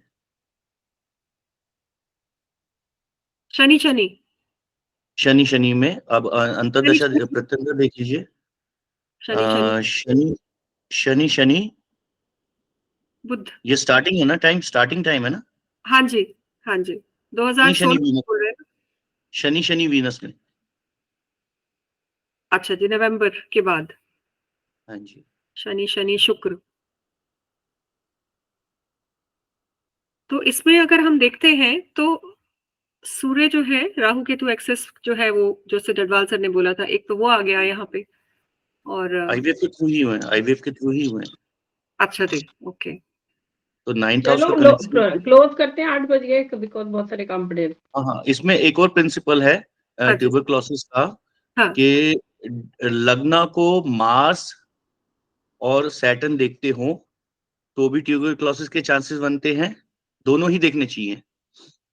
D1 में दिख रहा है मार्स देख रहा है, D9 में सैटर्न देख रहा है, क्योंकि वर्गोत्तम लग्ना है। और एक और प्रिंसिपल है, कारकांशा लग्ना से 12th हाउस में केतु प्लेस्ड हो और 4th हाउस में मार्स प्लेस्ड हो। तो इसमें तीनों कंडीशंस फुलफिल हो रही हैं ट्यूबरक्लोसिस के लिए। 4th हाउस में 12th हाउस में केतु और 4th हाउस में मार्स हो। मैं आपको एक और बता देती हूँ, कारकांशा में अगर 12वें घर में राहु हो तो भी हो जाता है, अगर बाकी कॉम्बिनेशन शनि मंगल के चलते हैं, लगन से कनेक्शन है तो। बिल्कुल, ये 3 कॉम्बिनेशन एक्चुअली इसमें मैच कर गए थे, इसलिए मैंने 3 को ही कंसीडर किया। अच्छा जी, अच्छा जी। हाँ जी। और कारकांशा से चौथे में मंगल अगर आप कह रहे हैं तो। हाँ जी, तो कारकांशा इसका पाइसिस हो गया।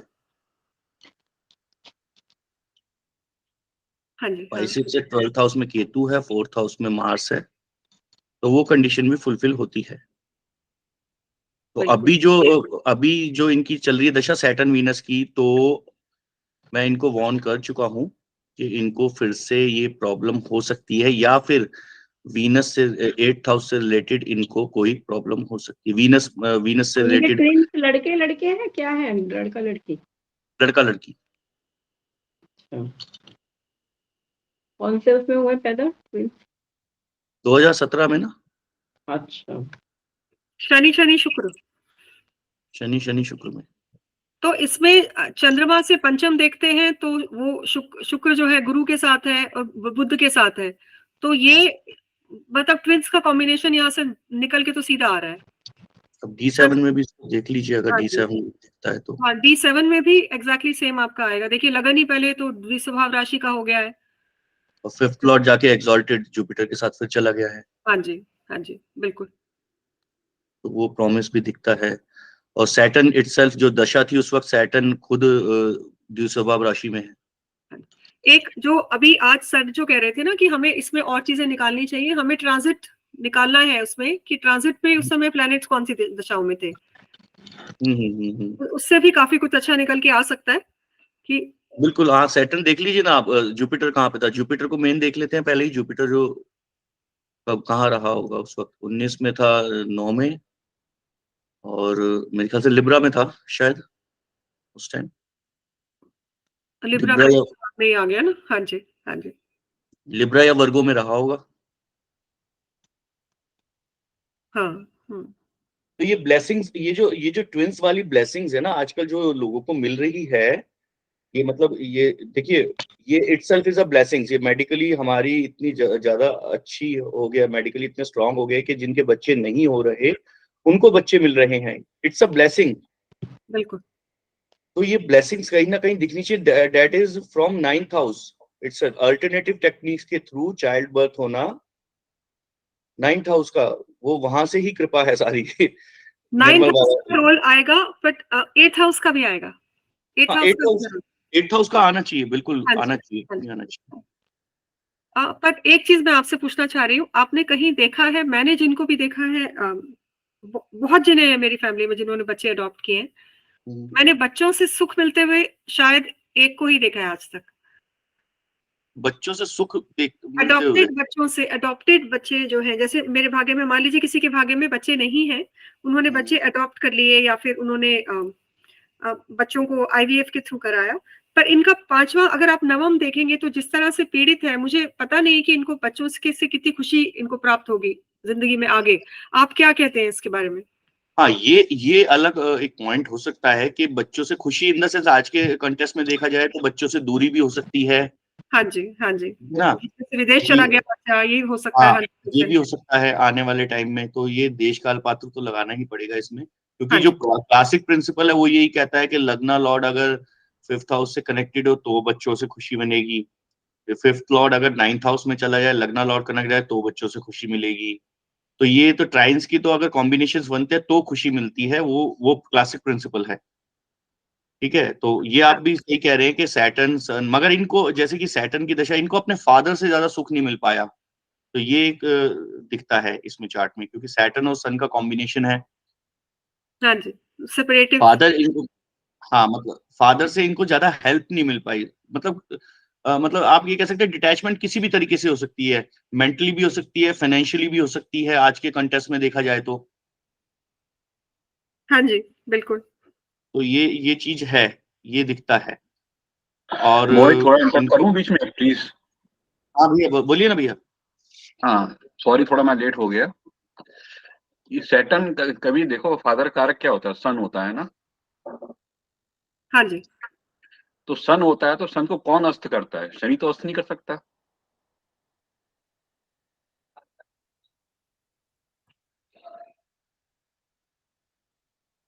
राहु केतु एक्सेस है। नहीं, वो राहु केतु एक्सेस मैडम ऐसे मत बोलो। हाँ, सन को केवल, सूर्य को केवल एक ही प्लैनेट ग्रहण लगाता है, वो है राहु। आप म्यूट हो सर, मोहित आप म्यूट हो। हाँ, डेट इज राहु। ठीक है ना। अब एक्सपेरिमेंट के तौर पर, प्रयोग के तौर पर, किसी कुंडली में सूर्य और राहु को कॉम्बिनेशन मिल जाए, उसमें देखना उसे संतान, उसे पिता का सुख नहीं मिलेगा। कारण कुछ भी हो, बिल्कुल सही बात है। ट्राई करो। हाँ, ये हो सकता है, बिल्कुल सही बात है। मैं इसको करेक्ट कर लेता हूँ कि करेक्ट सेटिंग नहीं से मैं करो, सोचता था। देखो maybe I am wrong, एक ट्राई नहीं करो। नहीं, मैंने ये पाया है कि जहाँ सूर्य हाँ राहु बिल्कुल। कॉम्बिनेशन मिल गया, वहां किसी कारण कुछ भी हो, जो है वो संतान को पिता का सुख नहीं मिलता। अब तक तो मैं सैटर्न को ही लेता था मेन तो, नहीं, ठीक है, इसको भी ध्यान सूर्य रखना। को ग्रहण कौन लाएगा? सूर्य को हाँ ओवरराइड बिल्कुल। कौन करेगा? हम्म, सैटर्न नहीं कर सकता, राहु करेगा। बिल्कुल कह सकते हैं, इस बात को सही है। बस मेरा ये एक छोटा सा एक पॉइंट था। हाँ। नहीं नहीं, ये फादर की तो अपने मेरे ख्याल से लाडली थी, मगर इनके फादर का फाइनेंशियली इनको सपोर्ट नहीं मिल पाया किसी भी तरीके से। मैंने बताया ना, वो अब आपको हाँ इसमें डिस्टेंस देखना पड़ेगा। बिल्कुल। राहु और सूर्य में कितना है। मेरे पास कई होरोस्कोप है, मैंने देखा राहु और सूर्य कॉम्बिनेशन आ गया, अगर बिल्कुल क्लोज डिग्री है तब तो डाइवोर्स ही हो गया या कुछ भी कारण हो गया, फादर खत्म हो गए, वॉट एवर। लेकिन अगर ये कॉम्बिनेशन किसी भी होरोस्कोप में दिख गया आपको, तो मतलब फाइनेंशियली भी कह लो या इमोशनली भी कह लो, मेंटली भी कह लो, जैसे भी कह लो, कमी आ जाएगी सुख में। बिल्कुल बिल्कुल बिल्कुल, वो बात सही।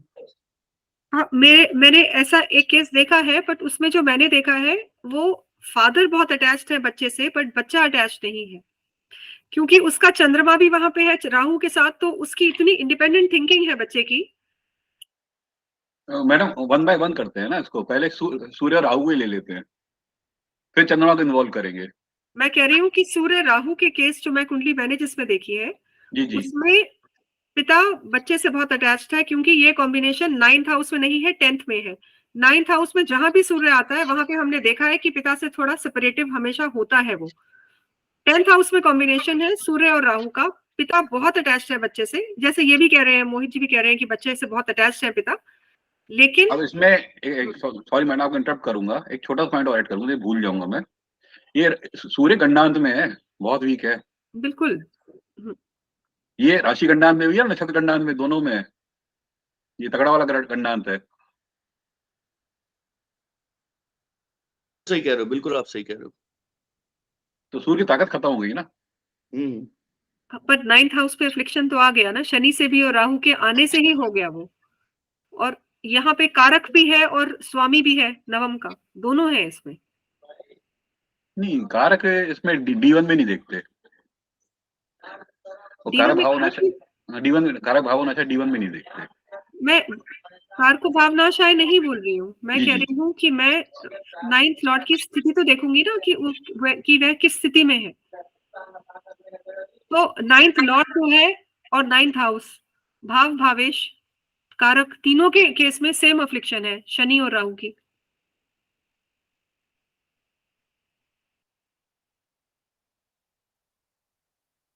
हाँ, यू आर राइट, आप बिल्कुल सही कह रहे हो। भाव भी खत्म, भावेश खत्म और कारक भी खत्म। हाँ जी।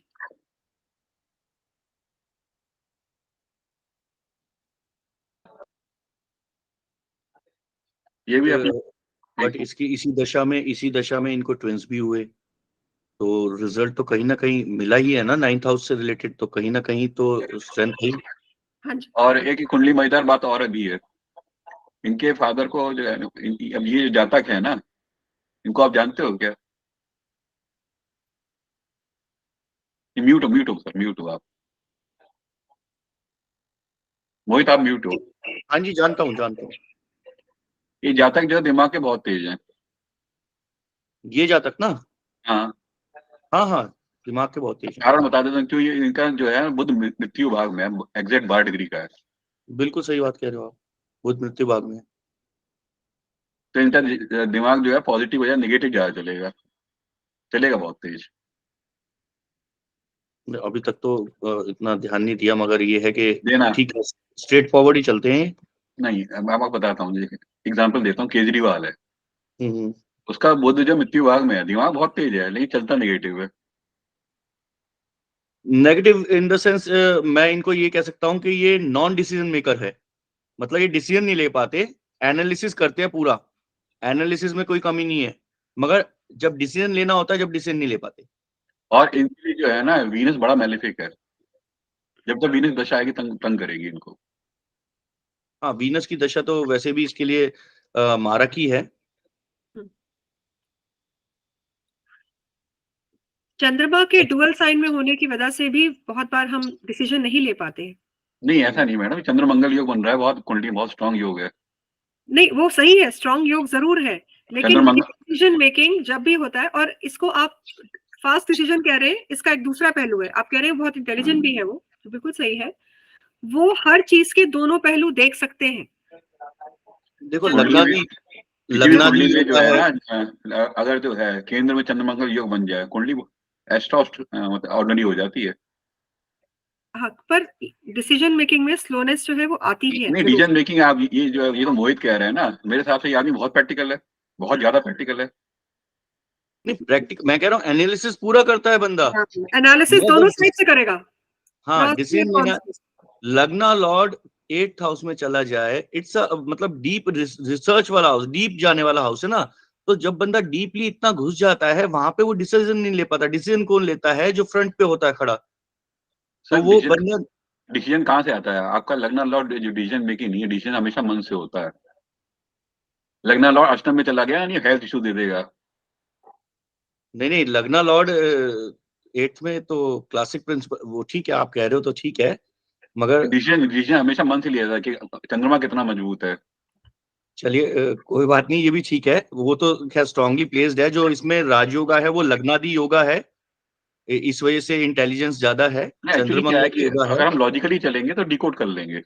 हाँ ठीक है, वो उसकी स्ट्रेंथ आप D9 में देख लीजिए। D9 में एक्सीलेंट रिजल्ट्स आ रहे हैं उसके। फिर D9 में तो मतलब मंगल उच्च का है, शनि उच्च का है, सूर्य उच्च का है, लेकिन यहाँ पर गंडांत में शुक्र उच्च का है। शुक्र भी उच्च का है। बहुत अमेजिंग है, नो डाउट। हाँ जी। तो उसकी वजह से ही चीजें मतलब 2 बार ट्यूबरक्लोसिस होने के बाद भी बच गया बंदा। लेकिन यहाँ पर जो सूर्य जो है गंडांत में, जो आपको उच्च का दिख रहा है ना, उसमें कमी है। एक चीज और है यहाँ पे, जब D9 के आप जो है लॉन्गिट्यूड निकालोगे ना, तब आपको दिखेगा। अच्छा जी, राहु केतु वर्गोत्तम हो गए हैं, ये टीवी यहाँ से आ रही है। केतु, हाँ राहु केतु वर्गोत्तम है, यू आर राइट। क्योंकि अभी जब हमने 15 डिग्री के हैं, 15 डिग्री पे जो है ना हाँ जी, वर्गोत्तम हो जाएंगे।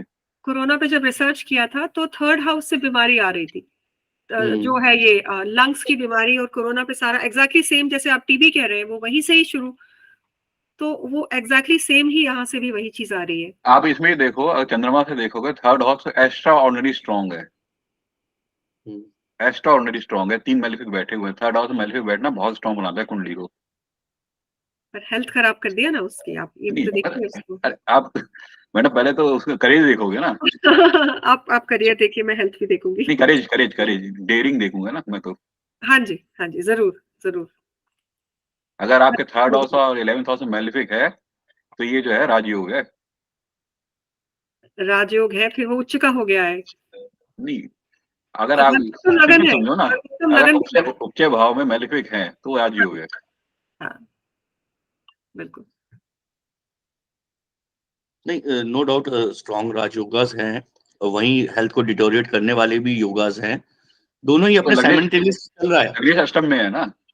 हाँ दोनों ही चल रहा है। तो अभी सैटर्न वीनस की दशा है। आई वांट हर कि भाई अपना ध्यान रखो, और इसमें आपको स्टमक से रिलेटेड दिक्कत मैंने बताई थी जो उनको, और लोअर एब्डोमेन जो चीजें हैं। मगर अभी जो डायग्नोज हुआ है that is stone in gall bladder, जो अभी रिसेंटली डायग्नोज हुआ है। फिर वीनस आ गया, हाँ तो वीनस आ गया तो उसको रिमूव करवाना ही करवाना है। तो वीनस जो है ना यूरिनरी ट्रैक का कारक होता है।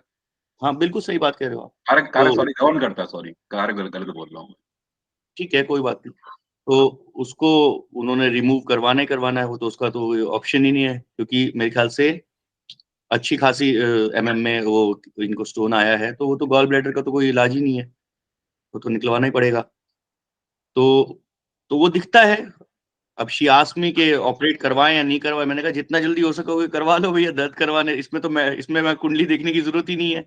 आप भाई जब आ गया है उसका कोई सोल्यूशन नहीं है तो उसका ऑप्शन ही नहीं है कोई, तो जितना जल्दी हो जाए वो ठीक है। और कोई ऐसा हेल्थ पॉइंट ऑफ व्यू से इसलिए वीक है, लग्नेश चला गया अष्टम में और अष्टमेश देख रहा है लगन को। बिल्कुल। इनका शनि में सूर्य आने वाला है, तब इनको करियर में दिक्कत आएगी। ह्यूमिलिएशन होएगी जिंदगी में इनके। ओके, ठीक है, इसको नोट डाउन कर लेता हूँ मैं। तो मैडम D10 लगाओ ना, कह रही हूँ D10 पे देखो, ये ना नीचे लगा हुआ है। शनि में जब सूर्य आएगा, जी हाँ, हाँ मेरे शनि में को- सूर्य आएगा, नहीं मैडम और इससे फिर जगह बदल जाएगी। मैंने इनको प्रेडिक्ट किया है कि इनको सैटर्न की दशा में ही जो कमिंग दशाज हैं उसमें इनका बाहर का कहीं ना कहीं हाँ जगह बदल जाएगी ना। जॉब का मतलब अच्छा चांस मिलेगा, जॉब बदल जाएगी। ये बाहर चले जाए तो इनके लिए बहुत अच्छा है, चली जाए तो। क्योंकि आप वैसे भी देखोगे ना, अभी केतु जो है कन्या में है, उस समय केतु जो है उसमें आ जाएगा सिंह राशि में। बिल्कुल, नो डाउट कुंडली इज स्ट्रांग और बहुत सारी चीजें हैं। देखो बेनिफिक्स और मैलेफिक्स दोनों चीजें तो होती ही हैं। एक किसी की कुंडली ऐसी, तो श्री रामचंद्र जी की भी कुंडली में कहीं ना कहीं कुछ था। भाई छोटे भाई हो, भगवान कुंडलियां छोड़ दिया करो, थोड़ा हम जैसे आदमी को कुंडलियां लगाओ। नहीं, उसमें तो अभी तो राहु केतु को ले ही नहीं रहा। अभी तो राहु केतु किसी ने बताया ही नहीं कहाँ बैठे हुए हैं। हमारा वो सामर्थ्य नहीं है ना, भगवान कुंडलियां पड़े हुए। नहीं, वो तो क्लासिक प्रिंसिपल यही कहता है ना भाई, वो बायोलॉजिकल मदर थी, उनकी फादर थे नहीं, तो मगर फिर भी गुण अपनी लीनेज से आए हैं, तो कहीं ना कहीं तो एक फर्क पड़ता ही है ना उस चीज का। तो ये तो मैं सर से पूछ रहा था कि बायोलॉजिकली इसको कैसे वो वर्ड यूज करते हैं ना, बायोलॉजिकली। एक्चुअली वो कुंडली की ऑथेंटिसिटी क्या है, एक्यूरेसी क्या है, हमें कुछ नहीं मालूम ना। हाँ, भगवान की लीला भगवान ही जाने। नहीं, भगवान की कुंडली की तो बात कर ही नहीं रहा था मैं तो सिर्फ उसको जो क्लासिक रेफरेंस है कि उनके चारों बच्चों में अपनी लीनेज के हिसाब से गुण आए हैं। कोई भी ऐसा नहीं है कि उनकी माँ के गुण आए हैं कहीं से भी, कि केकई के गुण आए हों, या फिर कौशल्या के गुण आए हों, या फिर जो तीसरी माँ थी मेरे को नाम ध्यान नहीं आ रहा, तो उनके गुण आए हों। तो मगर सुमित्रा जी, हाँ, तो उनके गुण आए हों, तो आए तो अपनी लीनेज से ही है कि भाई पूरे चलते आ रहे हैं। तो सब में वो वाल्मीकि रामायण में ही मेंशन है सबके गुण, कि भरत रामचंद्र जी से भी एक कदम बढ़ के थे सेवा, मतलब भक्ति में, तो ये मेंशन है। तो वो चीजें हैं, तो कहीं ना कहीं वो दिखता है उसमें। ये आदमी देखने में काफी स्मार्ट है। हाँ हाँ,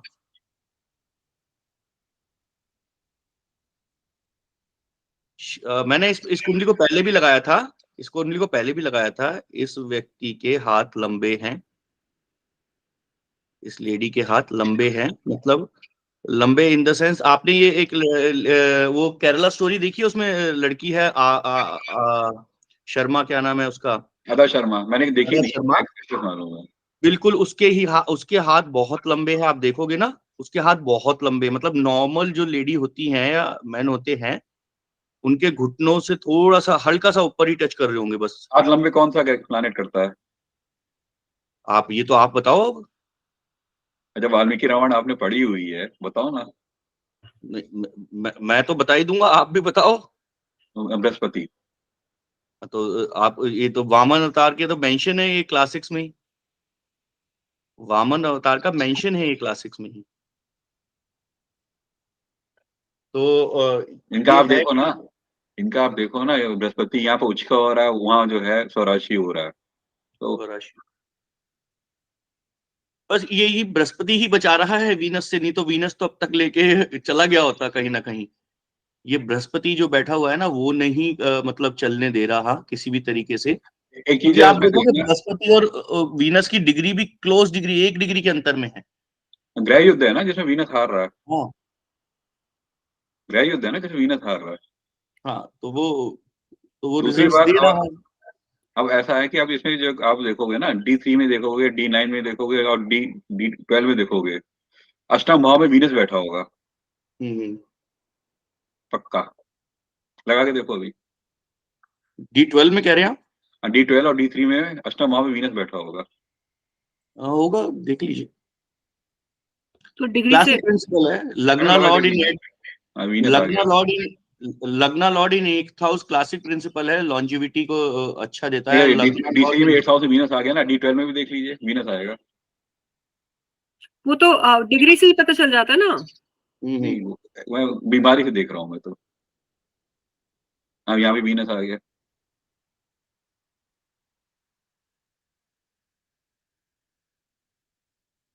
ये वीनस जो है वो हारा हुआ है।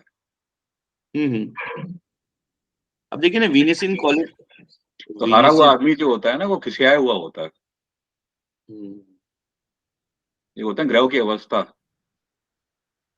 मतलब वो खिसियाया हुआ होता है, बदला लेने का मौका ढूंढ रहा होता है। Saturn Venus itself is a problematic दशा। अब ये देखते हैं कि सैटर्न विचित्र दशा है, उत्तरा कानून ने दे रखा है, विचित्र दशा है, विचित्र दशा है, विचित्र प्रॉब्लमेटिक दशा नहीं है। है अब भैया। देखते हैं ये सैटर्न वीनस क्या मैं जो हूँ प्रॉब्लमेटिक है ना इसमें। तो देखिए, सैजिटेरियस लगना के लिए तो शनि भी मारक है और वीनस भी मारक है। अगर देखो दोनों स्ट्रांग है तो दशा बहुत खराब जाएगी, दोनों बहुत कमजोर हैं तो दशा बड़ी अच्छी जाएगी। एक कमजोर है, दशा भी तब भी अच्छी जाएगी। हाँ, देखते हैं, मतलब वीनस सारे ने तो काम से उल्टे होते हैं। वीनस ने तो अपना रिजल्ट दे ही दिया ना। सैटर्न तो चलो मान लिया उसके हाउस में बैठा हुआ है, ऑस्पिशियस हाउस में, चलो मैं कहता हूँ अपनी मेलेफिशियंस खो रहा है, मगर वीनस ने तो अपना काम कर ही दिया ना। वीनस ने तो बीमारी दे ही दी, चाहे कुछ। अभी तो ये छोटी सी, अभी आगे क्या क्या डायग्नोज हो सकता है, क्या हिडन चीजें हैं, वो तो पता ही नहीं चलती ना। हाँ जी, हाँ जी, बिल्कुल देगा क्योंकि 8th हाउस में बैठा हुआ है। तो आप इनके बारे में बताते रहिएगा। अब मैं एक्चुअली आई एम सॉरी, मुझे कुंडली अब बंद करनी पड़ेगी क्योंकि मेरे को अब जाना है। नहीं, हम भी जाते हैं अब, हम भी जा नेक्स्ट रहे हैं। Time. Thank you so much for your आप रहना जरा 1 मिनट, मोहित आप रहना, अरे तू आप भी रहना करके। आपकी शेयरिंग से ही कुछ सीख पाते हैं। Thank you so much. अच्छा जी, नमस्कार। Thank you Mohit ji, sorry हम आपको रोक रहे हैं 5 मिनट। हाँ जी, आपको 2 बातें आपको मतलब आपसे शेयर करना चाहते